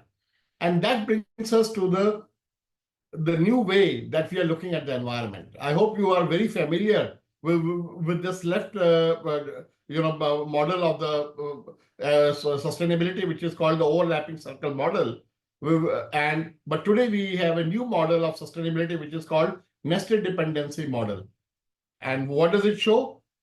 The three key differences between three nested dependency model are and this thing is that the three sectors are codependent in nested dependency, while the three overlapping circle imply economy can exist without the environment. The three nested dependency recognize economy is a wholly owned subsidiary of the society, which in turn is wholly owned subsidiary of the environment. They not only coexist but interact. Three nested dependency model reminds us that there is no planet B. Without the environment, society and economy cannot exist. The three nested dependencies remind us that we must live within our means or face the very real threat of ecological and subsequently societal economic collapse. In short, three nested dependencies approach is ecocentric as it acknowledges the inherent value of the environment and prioritizes the health of our planet over economic gains. Rather than the three sectors competing with each other, as might be the case in the three overlapping circle model, the three nested dependencies remind us that without clean water, fresh air, and healthy ecosystem, the society and economy ceases to function. And when we even look at this SDGs and this model of the three-tiered cake, here also you see there are SDGs addressing these three different aspects, and out of them the biosphere, SDGs make the foundation for all other SDGs and their layers of the cake. And I'll not go into much. As you can go through this, I'll be sharing the slide deck. If we do not succeed in constraining climate change, we will also lose most of the natural world as we know it. So we need to focus, when we talk about sustainability, our first focus today should be more on the environment and the biosphere rather than on economy and society, because as I've just illustrated, if we do not have a healthy and vibrant biosphere and environment, our economy and our society will cease to exist. And then when we talk about the manufacturing ecosystem and even otherwise, circular economy is another paradigm that I think is very, very important component or section of the sustainability. And if you really ask me, circular economy contributes to up to 70% of sustainability of any organization, any initiative, whether it is a manufacturing or service or even smart cities or whatever different services and ecosystem you may talk about. And I don't have time to delve into all these, but I think suffice to say, what is these SDGs are for? Are these SDGs the final goal? Absolutely not. They actually are a bridge towards the regenerative development that we need to focus on, rather than right now we are living through the degenerative cultures. SDGs are trying to bring us, towards regenerative development and regenerative cultures, but they will be just a bridge. So we should not get satisfied by simply meeting the SDGs, but rather use them as a bridge and continue to strive to continue beyond SDGs to go towards regenerative cultures. And talking to now, contextualizing it to design and manufacturing. What is sustainable design? Sustainable design is a philosophy that aims to reduce negative environmental and social impacts by designing products, services, and buildings. It is also known as a green design, environmentally conscious design, or eco-design. Sustainable design is important because it can mitigate climate change. Sustainable design can help reduce the loss of natural habitats and biodiversity, improve human well-being. World Happiness Report found a strong link between sustainable development and human well-being. Protect the environment. Sustainable design can help protect the natural environment for future generations. And the principles for sustainable design are reduce, the amount of new materials and energy used in production. Reuse, design products to be used again and repurposed. Recycle, design products so that they can be turned into new products or biodegrade at the end of their life cycle. Use renewable energy. Use renewable energy source like wind, solar, or hydro electricity instead of fossil fuel for the production and design of those materials, products. Use environmentally friendly materials like bioplastic, recycled materials, or renewable resources. Analyze the product life cycle. Assess the environmental impact of a product at all stages of its life. Make product durable. Design products to be repairable or upgraded so they can last longer. I think these are some of the core principles that we need to keep in mind while designing any product, and specifically in the electronic side, because in a lot of electronic products, as Dr. Tarari very rightly mentioned, we use a lot of rare earth materials and all that, which are really a strain on our environment and which have a very, very direct impact on our future of our environment's health. Then, coming to sustainable manufacturing, it is a practice of designing, manufacturing, and operating products and processes in a way that minimize environmental impact. Sustainable manufacturing, also known as green manufacturing, is a holistic approach to creating goods that reduce negative environmental, societal, and economic impacts. It involves minimizing environmental impact, conserving energy and natural resources, reducing carbon emission and material waste, increasing safety of the employees, communities, and the product itself, integrating design and manufacturing by identifying, quantifying, assessing, and managing the flow of environmental waste, using data-driven practices like using edge computing and data-driven operational practice to reduce environmental degradation, automated production, using collaborative robots and other smart assets and tools to automate production in real time. Conserving water, installing water efficient equipment, reusing water, and implementing water management system. Then you'll say, what is the relationship between the quality of a product that we manufacture, design, or whatever, and the sustainability? The quality and sustainability are closely related concepts in business and are both important for long-term success, as the quality is the level of excellence or standard of a product or service, and quality helps the business achieve its goals in the present. Sustainability is the ability to maintain or improve quality over time while minimizing negative impacts on the environment, society, and economy. Sustainability ensures that the business goals are met in the future also. And here are some ways that quality and sustainability are connected. Quality improvements can help business reduce waste, improve efficiency, and manage process better. These improvements can also help business gain a competitive advantage. And then further, there are a lot of other aspects also which we can continue. But let's come to a new paradigm that I would like to talk about, is Industry 4.0 to Industry 5.0. I think we have been already talking about a lot about Industry 4.0, but I think for last, 4 or 5 years, there's a lot of buzz about a new paradigm called Industry 5.0. And without going into much detail because of lack of time, let me brief you what it is. The priority of Industry 5.0 paradigm is to utilize efficiently the workforce of machines and people in synergy with the environment. The theme of this vision is industrial upcycling. The vision focuses on waste prevention, and Industry 5.0 also includes 6R methodology and LED principles. I think you are all familiar of these 6R technologies and even the LED principles. I'm not going into it.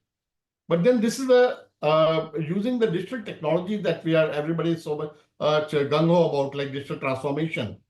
How can our digital transformation in any industry, any manufacturing organization, help us bring circularity? So this is a very interesting framework to leverage digital technologies to bring circular economy, to monitor, understand, and bring more and more. Understand first, monitor, and then make the whole processes and everything more circular within the organization. And these are some of the, basically, you can say comparison or shifting from Industry 4.0 to Industry 5.0. So it is more about the bioeconomy, sustainability, and man-machine collaboration on the shop floor. Okay, without going into much details. But now, I think when we talk about sustainability, and before I go into some other sanitization aspects, I think this is something which we have to be really worried about, because there's most of the organization have started making a lot of claims, okay, and without any proper proofs so that is what we need to basically monitor and control in a holistic and comprehensive manner.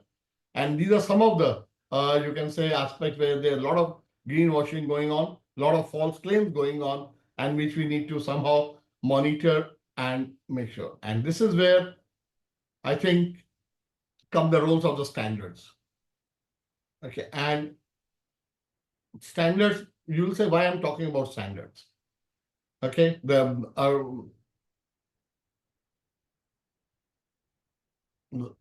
role of standards actually is very, very important. Innovation technology developments are accelerating. Strategic plans and roadmaps are needed to help ensure that market is suitably served with best practices that is pertinent to the goals and context in this very large market. Standards support our need to balance agility, openness, and security in fast-moving environment. Standards provide us with a reliable platform from which we are able to innovate, differentiate, and scale up our technology development, and they help us control essential security and integrate the right level of interoperability. Standards also help us ensure cybersecurity in ICT and IoT system. Given the scale, moving forward cannot be successfully, efficiently, and swiftly accomplished without standards. The role of standards to help steer and shape this journey is vital, because they provide a foundation to support innovation, and standards capture tacit best practices and standards set regulatory compliance requirements. But somehow still people are always asking us the question, what do standards have to do with all this? And the interesting part is that international standards enable and provide society with efficient ways to get work done while maintaining the safety of producers who create and provide goods and services, as well as end users receiving the benefit from those goods and services, removing all technical barriers to trade and improve supply chain. Standards provide people and organizations with the basis for mutual understanding and are used as tools to facilitate communication, measurement, commerce, and manufacturing. International standards are an important instrument for global trade and economic development. They provide a harmonized, stable, and global recognized framework for the dissemination and use of technologies. Standards are everywhere and play an important role in the economy by facilitating business interactions. But the interesting part is, the beauty of standards is that there are so many to choose from. In an ideal world, we would have exactly one standard for each task or interface. However, in reality, they are often overlapping or rivaling standard driven by different vendor camps. So what can a stakeholder do? Support all standards? Too expensive. Wait for one standard to replace all others? May not happen. Choose one standard and accept incompatibility with all other? Bad, but sometimes the only choice. And as a result, what has happened is, instead of this thing, symphony, we have a cacophony of standards. Everybody is beating their own trumpet, and nobody is able to enjoy anything. And that reminds me of this famous enraged musician painting by William Hogarth, and we talked about this thing. So what do we need? We need someone to orchestrate the symphony of standards. In fact, it is unlikely to be which standard, rather which standards, since most architectures of like whether manufacturing or factories or anything do not pick one standard but have a layered approach capable of using multiple standards in their portfolio. So the question we started asking in our global SDOs was, will some system standard be able to help do it? And I think the answer has been found that yes, we need more of system standard rather than the product specific or very narrow specific standard. And that's what brings us to system approach, which is the holism, is a philosophy which famous philosopher Aristotle talked about way back, that the whole is greater than the sum of its parts. But what it is all about? System approach imperatives are because of the multiplicity of technologies and their convergence in many new and emerging markets. However, particularly those involving large-scale infrastructures demand a top-down approach to standardization, starting at the system or system architecture rather than a product level. Therefore, the systemic approach in standardization work can define and strengthen system approach throughout the technical community to ensure that highly complex market sectors can be properly addressed and supported. It promotes an increased cooperation with many other standards developing organization, relevant, even non-standard bodies needed on international standard level. Further, standardization needs to be inclusive, top-down and bottoms-up, because a new hybrid model with comprehensive approach is needed today to address these complex ecosystems standardization needs in a holistic manner.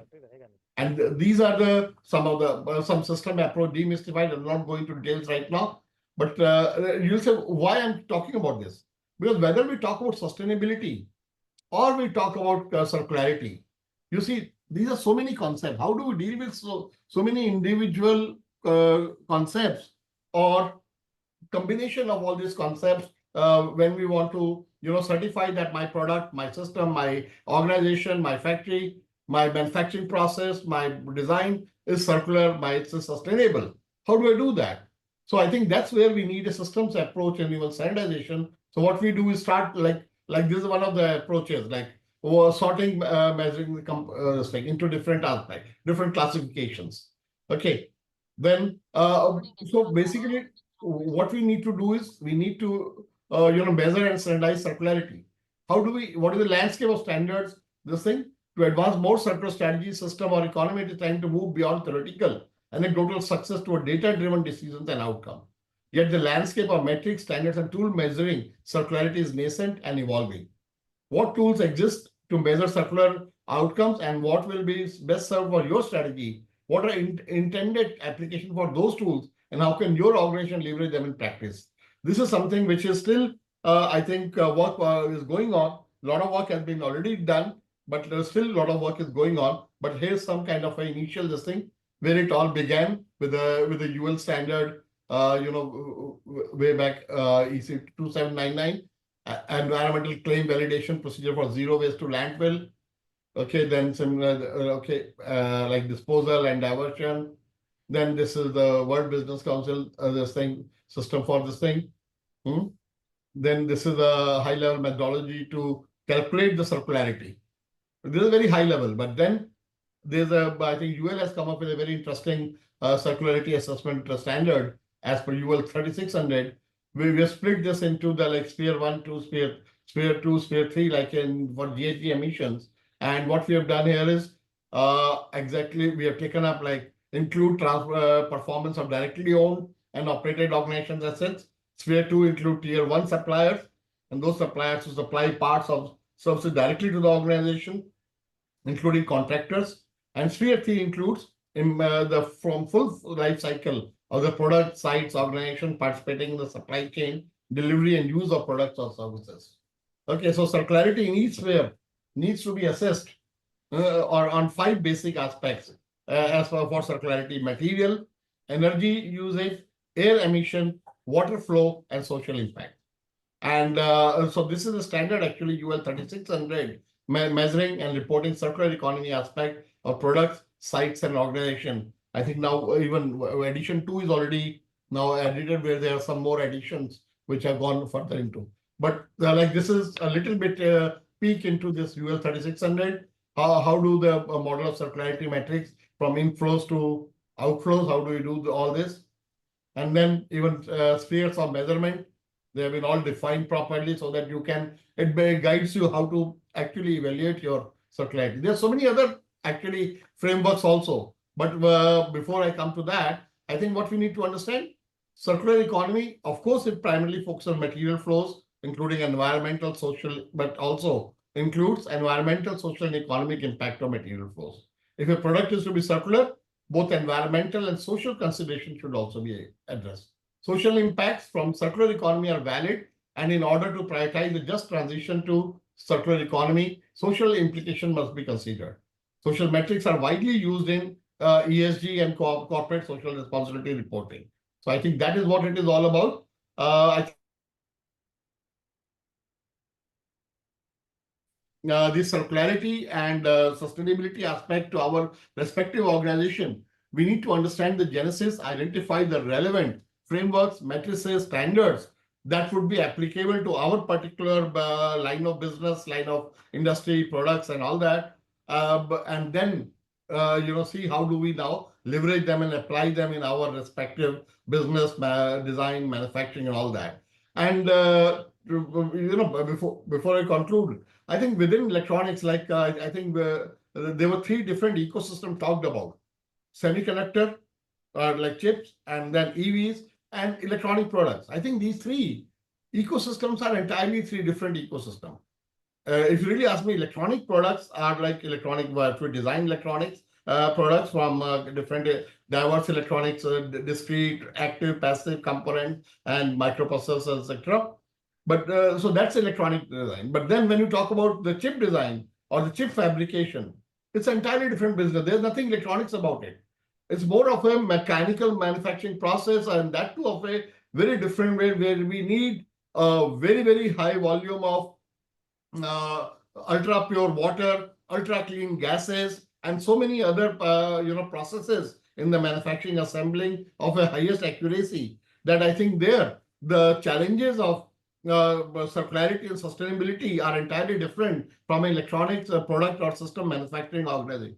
And similarly, when we talk about electric vehicle, now here we have a permutation combination of both the things. We have a lot of mechanical things also, and electrical things also, and also electronics. So I think we need to first contextualize all our all the basically the policies, regulations, and standards are about sustainability and circularity for our particular business line of business, and then start getting into it.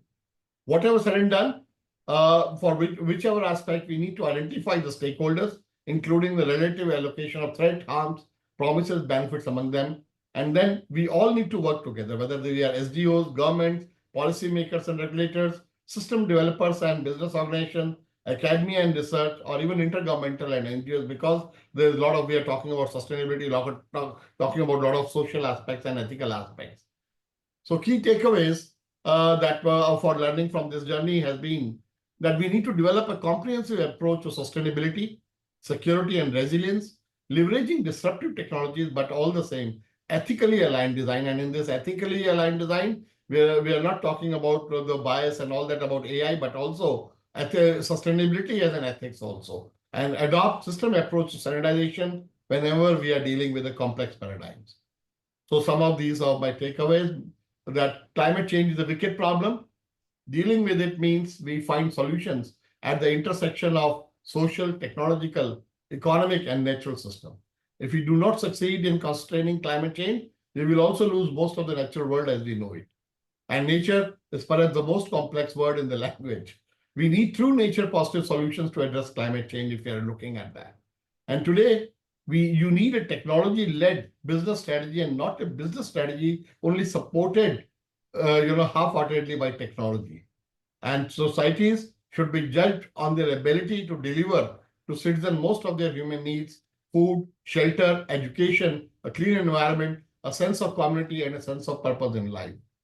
And last but not the least, ethical imperatives for the society itself are: we human need to radically change our relationship, not just with our planet, but with the objects with which we fill our lives. We need to change how we think about technology and innovation. Rather than allowing technological advancement to steer our narratives, innovation technology should help us build bridges between the worlds we inhabit now and the ones we imagine for tomorrow. Thank you very much for a sustainable and resilient future. Thank you so much, sir. It was very informative, very exhaustive, and you threw light on semiconductors, EV, and electronic system classification, which was very interesting. And okay, let us come to the next speaker, Mr. Venkatramana. Hello, sir. Yeah. Yes. Am I audible? Hello? Yes, you are audible, sir. Yes. Yeah. So I have shared my presentation. Maybe you can. Yes, we Yes. could see. Yeah. So, good evening, all. It was great to listen to various speakers, specifically as Narangji pointed out and Motan sir pointed out. Mr. This is a Venkatramana, timely topic. Mr. Yes, sir. Venkatramana, you are on two, you have logged in through two devices. Kindly mute one. Getting an echo actually. Okay. Yeah, I think now it is okay, sir. Yeah, clear. Yeah, now Yes. it is clear. Yes. Yes. Thank you. So, yeah. So, my topic for today is introduction to functional safety. As I think, thanks to uh, the for giving me this opportunity, because this is one of the most key areas, in my opinion, at least my personal opinion, where India could, have a good contribution, and specifically consultants from India can have a great because functional safety involves both the hardware part and the software part. And because of the skilled manpower in India, this is one area where I thought it would be good because this has relevance to EVs, it has relevance to medical electrical equipment, it has relevance to defense, railways, and even home appliances, domestic appliances, and so on, and essentially the entire sector. Now, this is my topic. I'll just give a brief introduction to functional safety. My name is Venkatramana. I am an independent consultant based in Manesar, near Delhi, and I am associated with IEEE, so specifically with regard to functional safety and other areas. So, yes, ma'am. Next slide, please. Yes. So now the first thing is what is functional safety and why do we require functional? So if we look, functional safety is can be defined as some sort of a, uh, the ability of any system to perform its intended role safely and reliably in normal condition as well as in abnormal condition. That is in the case of some sort of failure or some sort of some abnormal condition. It should at least ensure the safety. Reliability both in normal condition and abnormal condition. That is the target of functional. Now, this is important in so-called safety critical industries where there is a risk of high injury or death.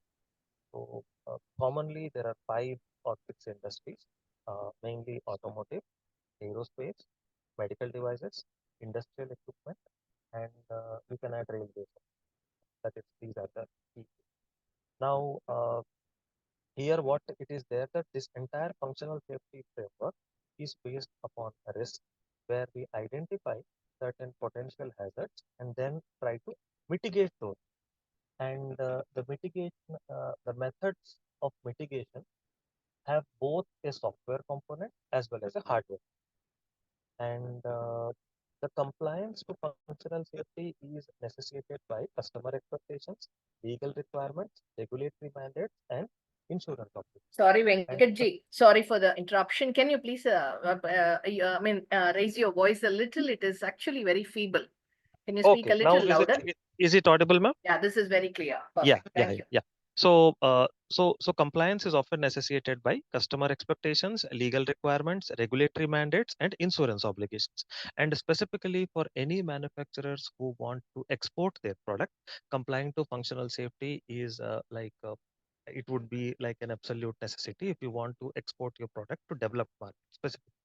And in India also, slowly we are these regulations are coming in place, and they will come in place within a few years in diverse sectors, in different sectors.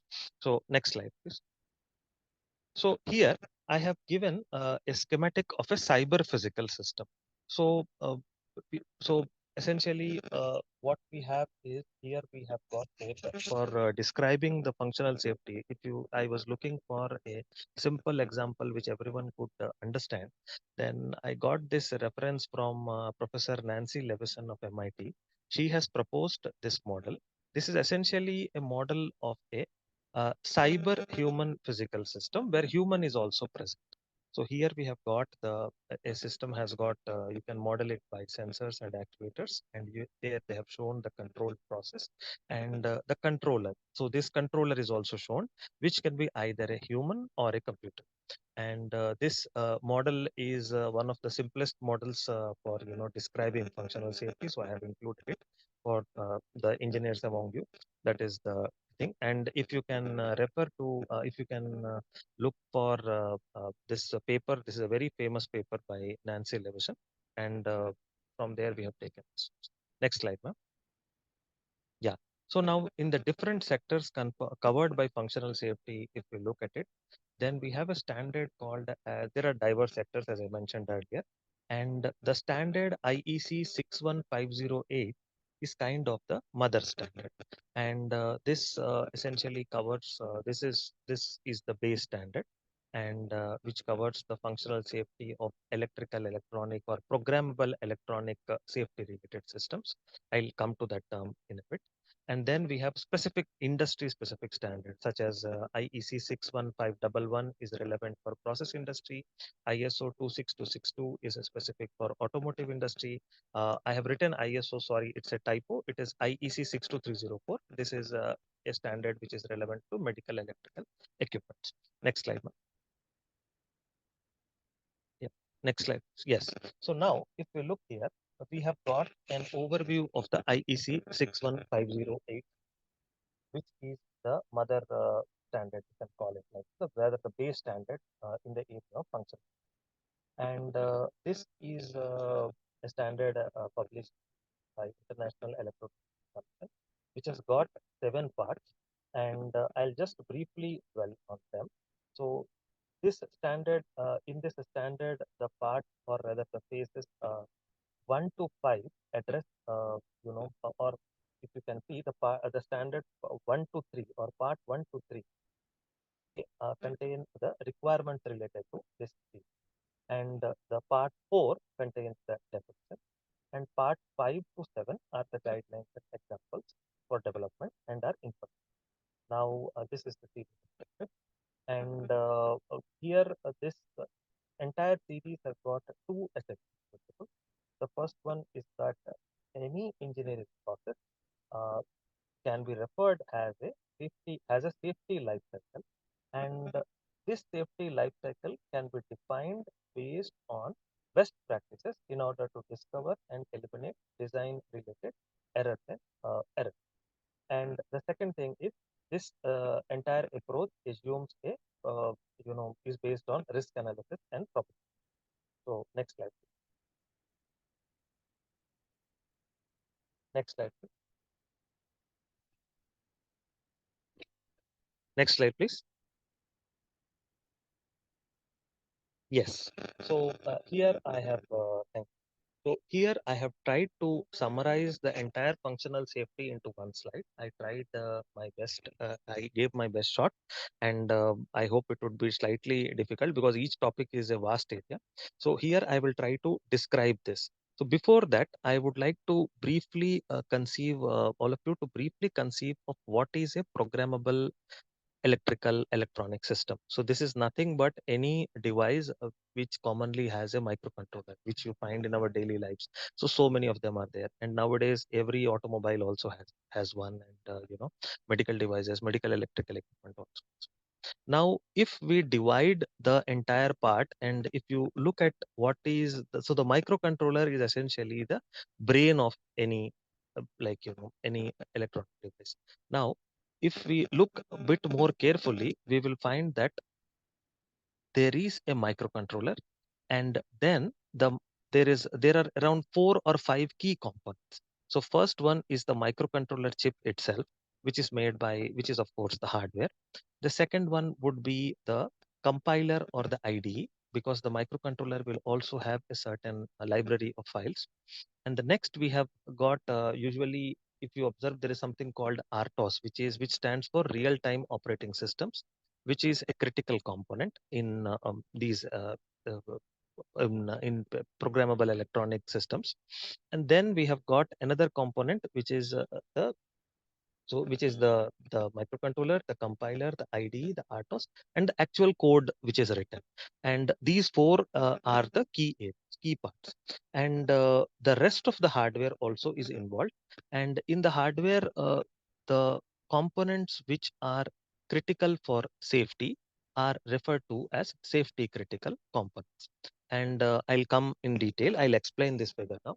So this rather figure I had referred to many documents relating to functional safety, and finally I found one guidance from IECE It is an OD, which is an operational and governing document.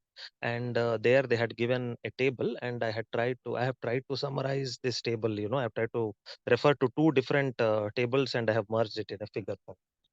So first, when we are looking at this figure, the first part on the left side, we have got something related to hardware. So in hardware, in functional for ensuring functional safety, we need certain hardware design documentation, specifically the schematics and the bill of materials and the layout. And within the bill of materials, the safety critical components should have the appropriate certification, which is a mandatory requirement for functional safety. Then we also look at the component level reliability data, which is the hardware component level FMEDA, which stands for failure mode effects and diagnostic analysis, actually. And we classify the failure mode, and the data is very critical. Then one goes for the calculation for probability of failure, and these are they are dependent on there are several dependencies for that. Again, both on the which mostly on the component level data. And then on the top side, if we look, the top left side, you can find it's written safety requirement specification. So every system which meets functional safety requirement has to have a safety requirement specification, which has to meet the appropriate standard requirement. And then after the requirement comes the architecture, and the architecture is also there. And in the system design and architecture description, there are certain common hazards which we have to account for, such as hazards relating to electric, electric current or shock, mechanical hazard, fire hazard, flammability hazard, chemical hazard, and so on and so forth. Then we in if we again coming to the software side. Now I'll briefly refer the software side. In the software side, again, before the software, each software before development, it will have its own requirements, and all the requirement most of the requirements might have a certain risk. So the risk analysis also has to be done, specifically the maybe either through software FMEA or any other tool, or poultry analysis or any other tool. And then after that we have the architecture, then we have the design, and then we have to ensure that all the tools they have to be validated. So all the tools which are used in the development, they have to be validated. And specifically with regard to functional safety, it is important to know that there are about, I would say, around 7 to 8 uh, maybe at the most certified tools which are used to develop or test the safety critical systems. So, and they are quite expensive, and it is one of the challenges for most of the Indian startups and manufacturers to afford those tools. But without, purchasing them or having a licensed tool, it is difficult to certify a system for function. Then we actually come to the code. Now, the code for most of these, if we see, the code has certain needs to have certain uh, or rather what I say, quality or something. So if we normally look at any programmable device, we do not just like we do not look at the code which is written. But in the case of a safety critical system, we have to ensure that the code is legible. So here I am taking the example of the C language. So there are certain coding protocols. In the case of C and C++, which is commonly used in embedded systems, or in the case of C, there is a coding protocol known as BARC, so which ensures the legibility. So after that, we have something related to security. So for security, we have another coding standard known as CERT. So that also has to be checked. So after that, we have something related to safety. So for which we have a coding protocol known as MISRA C, which is commonly used in the automotive sector, at least, and medical device sector. And so essentially, to summarize, any code written has to be safe, clear or legible, and it has to be secure. And these three are the requirements for the coding standards. After that, we have the certain tests which are performed, and these tests ensure that any device or any system works in uh, different kinds of environmental conditions. Now, in the case of aircraft, in the case of aerospace sector, which is like a superset for these requirements, we find that there are about 23 environments which are tested for. So, for example, any environment with high electric field, an environment with high magnetic field, high temperature, vibration, shock, and so on and so forth. So, in the case of aerospace sector, as I said, there about 23 environment exist if you want to qualify a product to aerospace standards. And the standard is known as DO 160, which is for the hardware, and it is developed by an organization known as RTCA. Similarly, for other devices also. And what I have practically being involved with testing, what I have seen is that the aerospace standard is kind of the most stringent. After that, we have the defense or the military standards, and slightly below we have the medical devices, and slightly below we have the automobiles. And in the case of automotive industry and medical device industry, one interesting aspect which I have noted is that automotive requirements are for the hardware are slightly more stringent than that for the medical devices, whereas the software requirements for medical devices, if we take US FDA or US certification as an example, then they would be much more stringent than the automotive requirement. This is just my personal observation. And then finally, if we see in the figure below, we have something called instructions for use. So the documentation is very important. The IFU or the instructions for use or the manuals, which is the user manual and so on and so forth, they need to have certain warnings and cautions. And specifically for most of these safety critical industries, there is a standard of English known as STE 100, which stands for Simplified Technical English. And this is a standard developed by an organization called ASD. So hence it is referred to as ASD STE 100.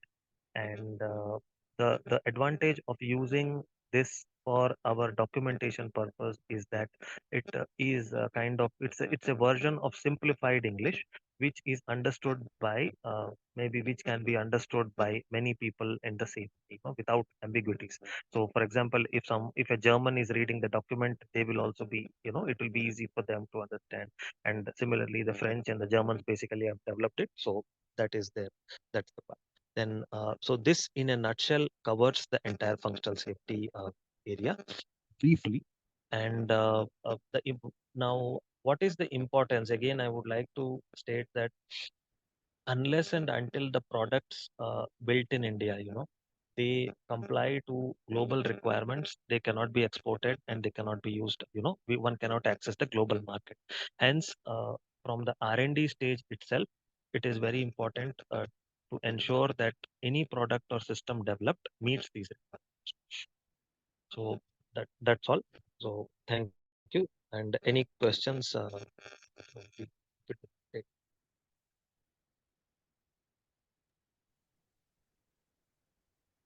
Any questions from the audience?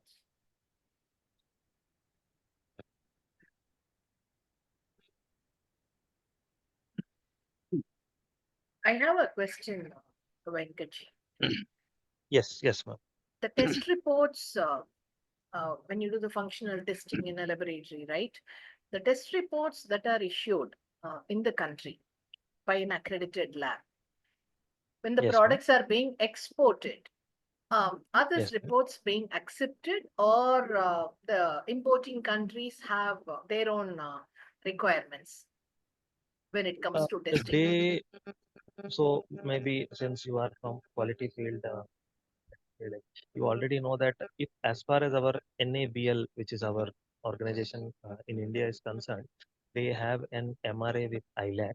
So and all the countries are signatory to ILAC. So theoretically, any test report from our side or any laboratory in any world, literally, it has to be accepted. Because all the countries have got a certain body which has an MRA with ILAC, which is the NABL equivalent. So, for example, for US we have A12A and COFRAC for France and so on. So, on paper or theoretically, we find that this is true. any report for a standard tested in India has to be accepted, let us say in US. But in the case specifically here, all the countries are different. So I'm just for the sake of clarity, I'm just taking US for example. US has got certain other regulators also who have their own programs. So, for example, in the case of medical devices, US FDA has something called ASCA program, which I think many people will be familiar. And under ASCA program, they recognize two of the bodies, rather I would call, what are they, like, the NABL equivalent, such as IAS or A2LA and so on. And NABL is not listed in ASCA program. So this is one of the reasons why the reports get rejected. Similarly, there is another regulator known as the US FCC, the Federal Communications Commission. So they have certain CFR requirements, in their CFR.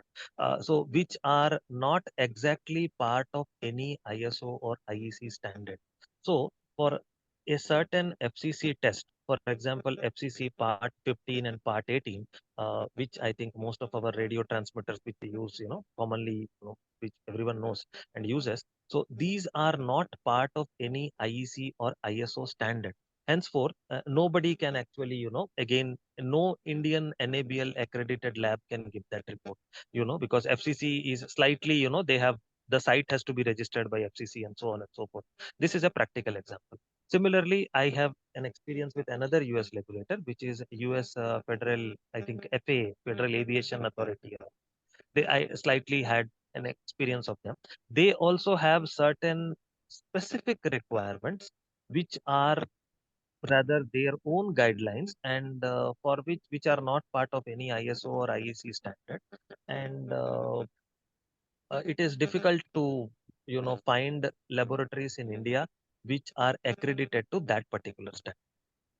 So these are the practical difficulties, whereas theoretically, of course, it is true. But again, uh, what I understand is, if people refer ISO 17025, which is the main quality standard followed by the labs, it is mentioned that you know or it is referred that a report from an NMI, which is the National, I don't know, Meteorology Institute, or the main institute, Meteorological Institute, So in our case, it is CSIR NPL, which if they give that report, it might be accepted. So these are certain practical difficulties which we have, because other countries also have multiple reports. So I hope that answer is clear now, or Yeah, thank you. Because I heard this often again from medical device manufacturers who are exporting also, that yes. the accredited certificates are rejected actually. And so this is It is something not, it which, is not rejected as such. There are very specific reasons. So I can give you another example, ma'am. So uh, most of Europe, let us say, the we have the IEC standard, which is the global standard, IEC and ISO. In India, we have got equivalent IS standards. Similarly, in Senelec countries, which is basically most of Europe, they have got EN series of standards. So let us say, if a standard has a number called IEC 61000-4-3, it will be referred as EN 61000-4-3 in Europe, and ANSI 61000-4-3 in US. Now, these standards themselves have there are certain national deviations and certain, slight different versions exist. So it is practically, it has become very difficult for laboratories to find laboratories in India which are accredited to EN and ANSI versions of the standards. mm, Now, mm, in addition, as I told, so if I summarize right, the first requirement is that a country like US has its own regulators which have certain very specific requirements, and in order to meet those requirements, one has to practically certify, or go to a foreign lab. And there are certain areas such as usability, for example, where they refer certain uh, you know tests to be performed on. In the case of usability, where you have such as in the areas of human computer interaction or human device interaction, they mandate that the tests or the test subjects should be US residents. So I have personally worked on some projects where I have conducted usability tests on doctors of Indian origin who are permanent residents of US. So that's how we try to circumvent those requirements. But these are certain real practical reasons why these exist. Some kind of a But harmonization or some guidance with some kind of a compilation of all these things may help, because when they supply in India, they have to refer national standards, which is right, fine, no issues. But industry manufacturers don't understand, don't realize that, most often, especially with MSME manufacturers, even for that matter, medium and large also, that they have to yes, refer importing countries this thing. So with this domestic national standard certifications and compliance, they want to go global. That awareness is not there actually. no, yeah, but if they, but it is not such a difficult thing. But again, as I said, if there are certain ways in which you can, increase your chances of acceptance from the foreign regulators. But one has to really look at the standard and find out the Yes, loopholes. yes. So as the loophole I mentioned, you right, that you can, after all, I saw in the usability document for a medical device that it was mentioned US resident, and then I said, okay, who is a US resident? We have a lot of US residents technically who are practicing in India as medical doctors. So let us use them. So these kinds of, one has to, there are loopholes as any law has. Okay, So ma'am. again, Yeah, huh, please continue. yes, sir. Yes, sir. Yeah. Please Mr. answer. Venkat, you're saying something. So this is it, sir. And so that's all. That's all, sir. Yeah, thank you. Thank Completed. you. Yeah. Ma'am, Thank you. can I Thank you can very I much. add one point here? Please, please. Yeah, actually, my experience shows that the harmonization is very important to have a global standardization. But end of the day, the WTO, World Trade Organization, also imposes the country-specific regulations, which are some kind of, authoritative for the specific country. The way Mr. Venkat was talking about the medical devices, US has been very cynical about the medical devices coming to US. You can't ask them why. Okay, they have their own reasons. Maybe one reason which we could see, they want to protect their manufacturers. I think we stop at that and then we go to the Yeah. And next. just maybe, sir, I just want to add one point. In the Yes. case of US specifically, again, the Mm-hmm. individual states also have their regulation. Mm-hmm. So, for example, you might have heard there is a regulation called as Proposition 65. So, which is Yes, yes. applicable in California, which states that about 65 carcinogens and reproductive toxins are not allowed in California. So, any electronic item from toys to medical devices, if they specifically have to be sold in California, they need to meet these requirements. Yeah, Whereas it is not applicable for Texas. other Just as places. Yes, I am aware yeah, of that. Thank you. yeah, yes. Ma'am, can we go to other speakers for any Yes, questions? yes, please. Because I do have one question to Mr. Narang. Yes, sir. Yes, sir. Mr. Narang, there were quite a few things which you told us, it is beyond me. But that that apart, one thing which I would like you to kindly explain us is about ethically aligned design, what it means. Yeah, so I think this is a very interesting thing. And today, in the age of AI and disruptive technology, it has become all the more relevant. Mm-hmm. When we talk about ethics, ethics is and anything which may directly, indirectly harm mankind. Initially, it was designed for mankind, but today, in ethical aspects, we also include sustainability, which is on the environment. But normally, ethically, that like even the safety, security, privacy, bias, and all those kind of things, which can directly, indirectly, intentionally, unintentionally, can harm the mankind, the user of the product, or even the product, or the work environment, Mm-hmm. anything that can be. So, in fact, if you really see, IEEE has got a full series of standards and guidelines. P 7000 series, there are about 14, 15 different standards on ethically aligned design. They are basically guidelines for the design engineers, developers, hardware and software design people. Because see, for designing a product, if there's some inherent bias because of you as an individual, every individual is a bias. No, but Mm-hmm. there's no argument about that. You can't change that. Nobody Yeah. can say I'm 100% unbiased. But then if those biases, your individual biases, start creeping into your design, and particularly in the software algorithms and all that, they may have a very devastating effect. Okay, so so some of those things are there. Then all these deep fakes that you are seeing, these are Mhm. all ethical issues. They are not allowed.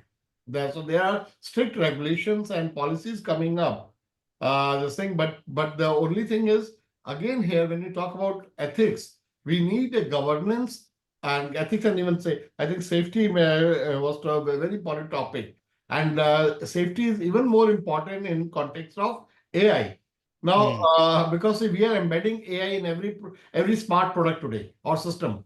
Okay, but AI is a black box which we do not know how it will behave. We predict, we hope it will behave in a way, but it is nothing like the software algorithms on which we had control earlier.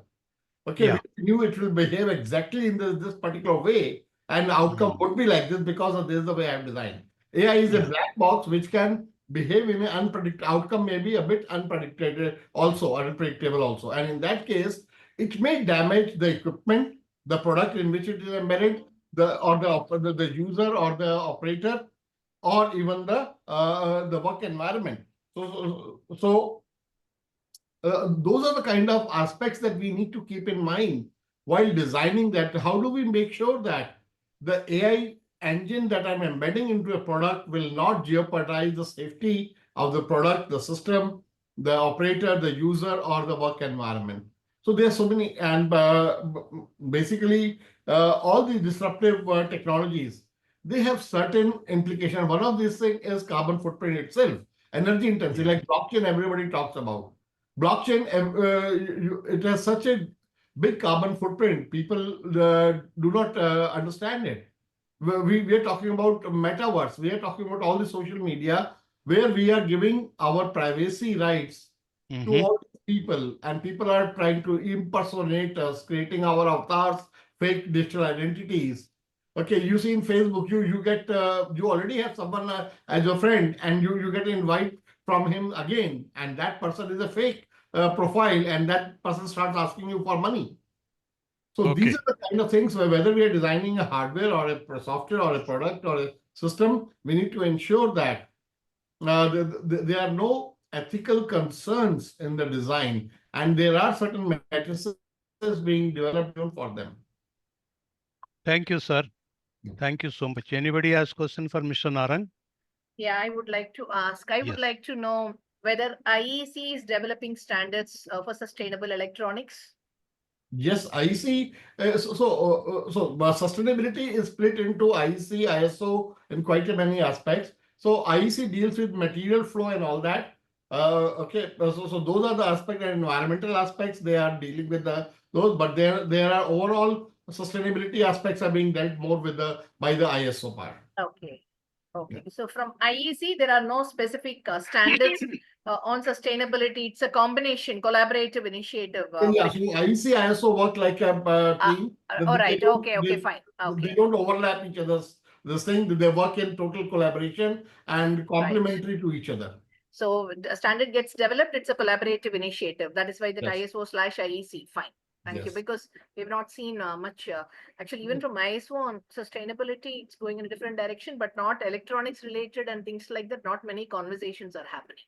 Yeah. So no. So the point is within the specific product category, the Mm, respective technical mm, committees mm. do come up with the sustainability aspect guidelines and all Right. that, but they are not so popular. But they get restricted into that very ecosystem itself, not general. So like sustainability, resilience, all these aspects they come under the ISO purview per se at a generic level, top down Okay. level, finance and all that. But then the technical, electrotechnical. So IC is all about electrotechnical, electronics and technical. But Check. Yes. again, when you have a committee on medical, this thing, the medical products, medical electronics, they address all their respective this thing, safety, security, all those by even sustainability, they can address that, compliances of every kind. So they are allowed to address all those domain specific issues. Yeah. Thank you. In Thank fact, you. if I can add, Mm. actually, ma'am, IEC, as you read, as Mr. Narang rightly said, they don't want to enter into other areas. Okay, they want to remain only electrotechnical by name. So that's why many of the system standards, system implementation standards have been assigned to ISO. And similar thing also happened in Europe for EN standards. So most of the EN standards are more specific towards product certification rather than by system certification. No. But to clarify, Yeah. IEC has a lot of system committees for last 10 years. Okay, like, over a period of time, what, within the energy space, there were so many committees. Then they decided, no, it's such a complex paradigm. So they created a system committee on smart energy. Then we have a system committee on smart cities, which I'm leading as a vice chair strategy. Then there's a system committee on smart manufacturing. Okay, while we have a TC65, it deals with a lot of industrial automation standard specific, but system level standard architectural framework, interoperability across domains, across use cases. Those are the kind of system standard. They are dealt by system committees. We have a system committee on active assisted living. Okay, so similarly, we have quite a many system committees. Now we have one recent system committee on sustainable electrified transportation. Now this covers whole gamut of sustainability, but again aspects relevant to electrified transportation. So electricity, transportation, sustainability, amalgamation of all these things. That's So, EV. That's typically the EV sustainability. Yeah. EV. And I just would like to understand from Mr. Narang again quickly. Is the focus so much focus on industrial electronics, but then the focus has to be a little more on the consumer electronics actually. No, there is equal. So there are committees on consumer electronics also. So there are different TCs. You can look at them. I think that is TC 100 is on audio video consumer electronic products, all the audio video communication. Then on the electronic side, so the software aspect, they are dealt with we have a joint technical committee called JTC1 between IC and ISO, under which we have about 30 plus subcommittees on different aspects of software aspects, system software, data modeling, all those aspects like cloud computing, IT, the artificial intelligence, block, all these things. We have IoT. We have a lot of subcommittees on the JTC1. So ICT part is handled by JTC1. Okay, but then there are different domains. For the medical, they have separate. Consumer, they have a separate. But then there's one on environmental, which is TC11. Then we have CISPR, which looks at those susceptibility and all those things. So they are all sister organizations. They don't try to overlap each other's work, but they have structurally complement each other's work. There's a very good collaboration, cohesion. Development is one side on the internally what's happening, but then externally when we are looking at a marketplace, what we feel is the focus on sustainable devices products should be more on consumer electronics, that's where actually a lot of wastage is being generated, use and throw. We've been having this conversation today in our forum also. And use and throw kind of this thing, and more focus should be on consumer electronics actually, where that is where we are going to protect the Mother Earth and try to look at the climate change a little. But generally, what I have observed, what I'm just looking at is a lot of conversations are actually geared towards industrial equipments and electronics and all that. And so the consumer focus is what needs to be built more, and more awareness has to happen.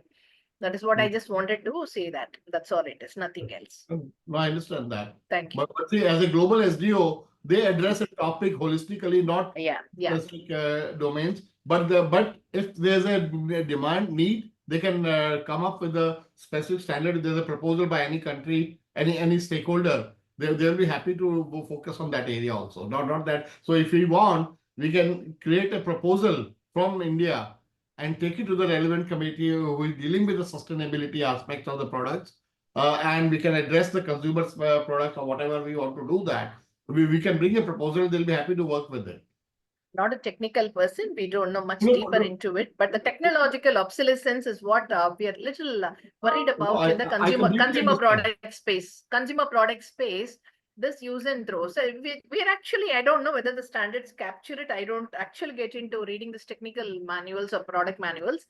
We were just discussing today that if it is not captured, maybe it is right time for any product standard also to capture the average lifespan of any product that is being built or manufactured, that actually helps even the standards development organizations to capture. See, if when the product span is issued, this use and throw, we really do not know. Somebody was joking yesterday, who uses a mobile phone for more than 2 years? Just throw it and buy a new one.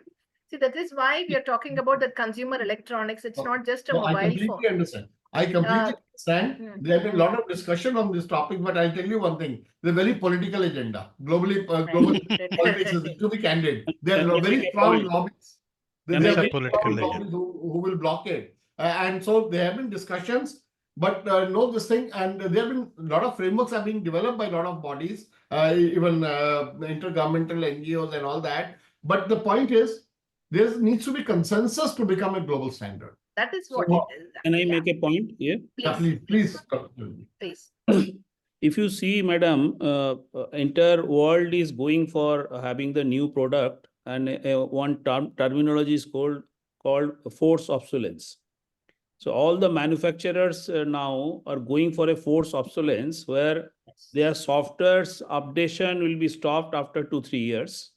So your device will not get software update. That is one way of discouraging you to use the product.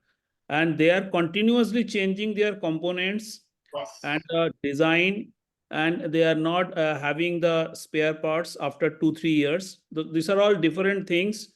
So they are deciding that how long one consumer can use the product. So that is how the refurbishment is challenging now. But in my presentation also I made, there are some innovation and disruptive technology addressing these issues also. There are some companies are now using the 3D printing to have a identical component, so that the refurbishment can be made accurate. And if the OEM, original equipment manufacturers, are not supplying those components, that can be fixed. And they are using AI to do the quality control of those products, so that it will be identical to that, and consumers will be getting a satisfaction of using the things. So there is a disruption for the manufacturers due to the economic reason. But there are another lobby, right to repair, and other things are also going on in Yes, USA, in our country also, yes, so that yes. a consumer can have a rights how long the product can be. So always we know that Apple 16 or 17, the product itself is a green, and this can continue for another 12 years. But Apple cannot allow you to do so. But if there are some good refurbishing company in our country, they can repair them, and tier 2, tier 3 city will be having enjoy the Apple phone.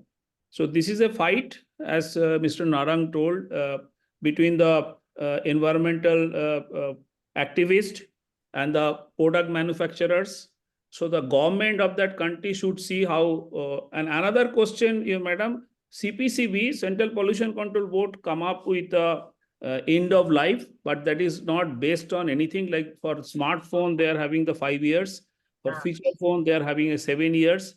So that is see the pattern of the uses in our country. They have made certain things so that the recycling target and collection target can be fixed accordingly. That Products development standards, product development should, product manuals, your product standards, technical standards also should capture this, not from a CPCB perspective. Because the reason is, still there are conversations that people buy that the Apple products because the life is longer, the durability is higher. This forced obsolescence is what we were discussing about.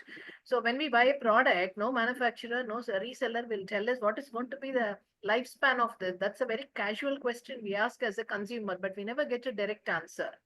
Average timelines I'm talking about. Yeah, you give me a mobile is 4 to 5 years. Why do you want to dispose madam, it? madam, if you see, it is not only the component. There is a material life cycle analysis. So some of the materials can also not last some years. So the designer should take care of the materials optimized use, because we cannot give the smartphone for entire our population, you know. So you do not, because I told in my presentation, 69 element of the periodic table is used for a smartphone. So the smartphone providing the 1.4 billion Indian population, just see it is possible. I think it is next to impossible, because most of the elements are not available in our country, and there are some countries we know what is the level of friendship we have with them. So they will not allow you to do manufacturing. This is a supply chain disruption, because now we are assembling. Now once we'll go to the next level for getting the materials to develop our component, because we are going for a semiconductor fab, then you will see the challenge, how the India will face in the future, because we do not have materials. That is the most important thing beyond environment. One part is environment, another is materials. So this also required to be focused. I think one of the presenters. Oh, yes. Yeah. Ma'am, just one point which I want to add is that Uh, there are certain standards which call for product development using so-called quote-unquote environmentally conscious design. In medical devices, there is, for medical equipment, there is 60601-1- I believe 9 or 10, which is calling for that. And so those standards may be referred if you want to refer to some of the things. And second is, I have been closely following the packaging standards. So packaging standards over the years, they are incorporating these elements for environmentally, because package is one area where, most of the waste gets generated. So nowadays, if you look at the latest iterations of any packaging standard, they will definitely incorporate some of the environmentally conscious design in its there. Correct. Yes. these critical elements need to be captured in the corporate reporting, be it your ESG reporting or any other corporate reporting. Today, companies have to come out with a lot of disclosures. So this life cycle of any product, their service also needs to be captured. And that is what actually will help us to see how much technological obsolescence that the industry is also contributing. That is not getting captured anywhere, not even in the ESG reporting, not even as a key metric. They're picking up various other things. And so that is why a couple of these things are not there. And whether it's most of the products are B2C, even otherwise, even if it's a B2B, it is a B2B2C actually. The consumer facing products need to have more disclosures, is what we personally feel, anyhow, on all these things. It's not just a kind of a greenwashing. Mr. Naran has presented, okay, we only see greenwashing and green claims everywhere. Today morning we were reading, the RBI chief said very clearly, corporates are banks. He was talking about banks specifically. They're converting their complaints Madam, as excuse me. queries. Yeah, yes, yes, doctor. Madam, Yeah. 6 o'clock ஒரு இது இருக்கு. Oh, yeah, I'm so Any- sorry. yeah. You have to. Yes, madam. ஒன்றும் இல்லை, granddaughter pick up பண்ணிட்டோம். Right. Have to pick up my granddaughter. Anyhow, we're just closing it, Dr. Muthan. It's actually come to the No close of problem. it. So there, it's just RBI chief was mentioning how banks are actually converting their grievances as queries in their reporting, which is also not healthy. Same way the businesses also, unless they need to capture some key metrics. On one side, we say we are environmental friendly organization. We have got the sustainability, this certification, that certification. At the end of the day, we want to really see some key ma'am, metrics. I think we are mixing up the right approach, the you can say obligations or standards and compliance. There are enough. Durability is this thing is all defined. Like even in mobile, except the battery, nothing goes down bad in a hurry. But the point is this: there's a separate thing which is business strategy of a individual organization. So there's a clash between the business strategy, business model, and the ethics of those. So that's where ethical greenwashing and all those ethics come in play. And that's where we need more corporate social responsibility. And they should be made more accountable to that rather than, get away with these smart business models. Anyhow, thank you for that. I think if there's no questions, then Tilakji, we can come to Yeah. Thank you. closing Thank you, remarks. everybody. We really enjoyed the whole session. In fact, the informations have been pretty good, and obviously, I mean, the topics are so new. There are a lot of questions, though not from the participants, from the speakers themselves. but we need to meet again and resolve sometime later. Thank you so much, all of you. Thank you, Consultant Consortium, and namaste. Thank you, sir. so much. Thank you, you. madam. Thank you. Thank you, sir. Thank you, Naren, sir. Bye-bye. Thank you. Bye. Thank you. Bye. Thank Thank you. you. Very much.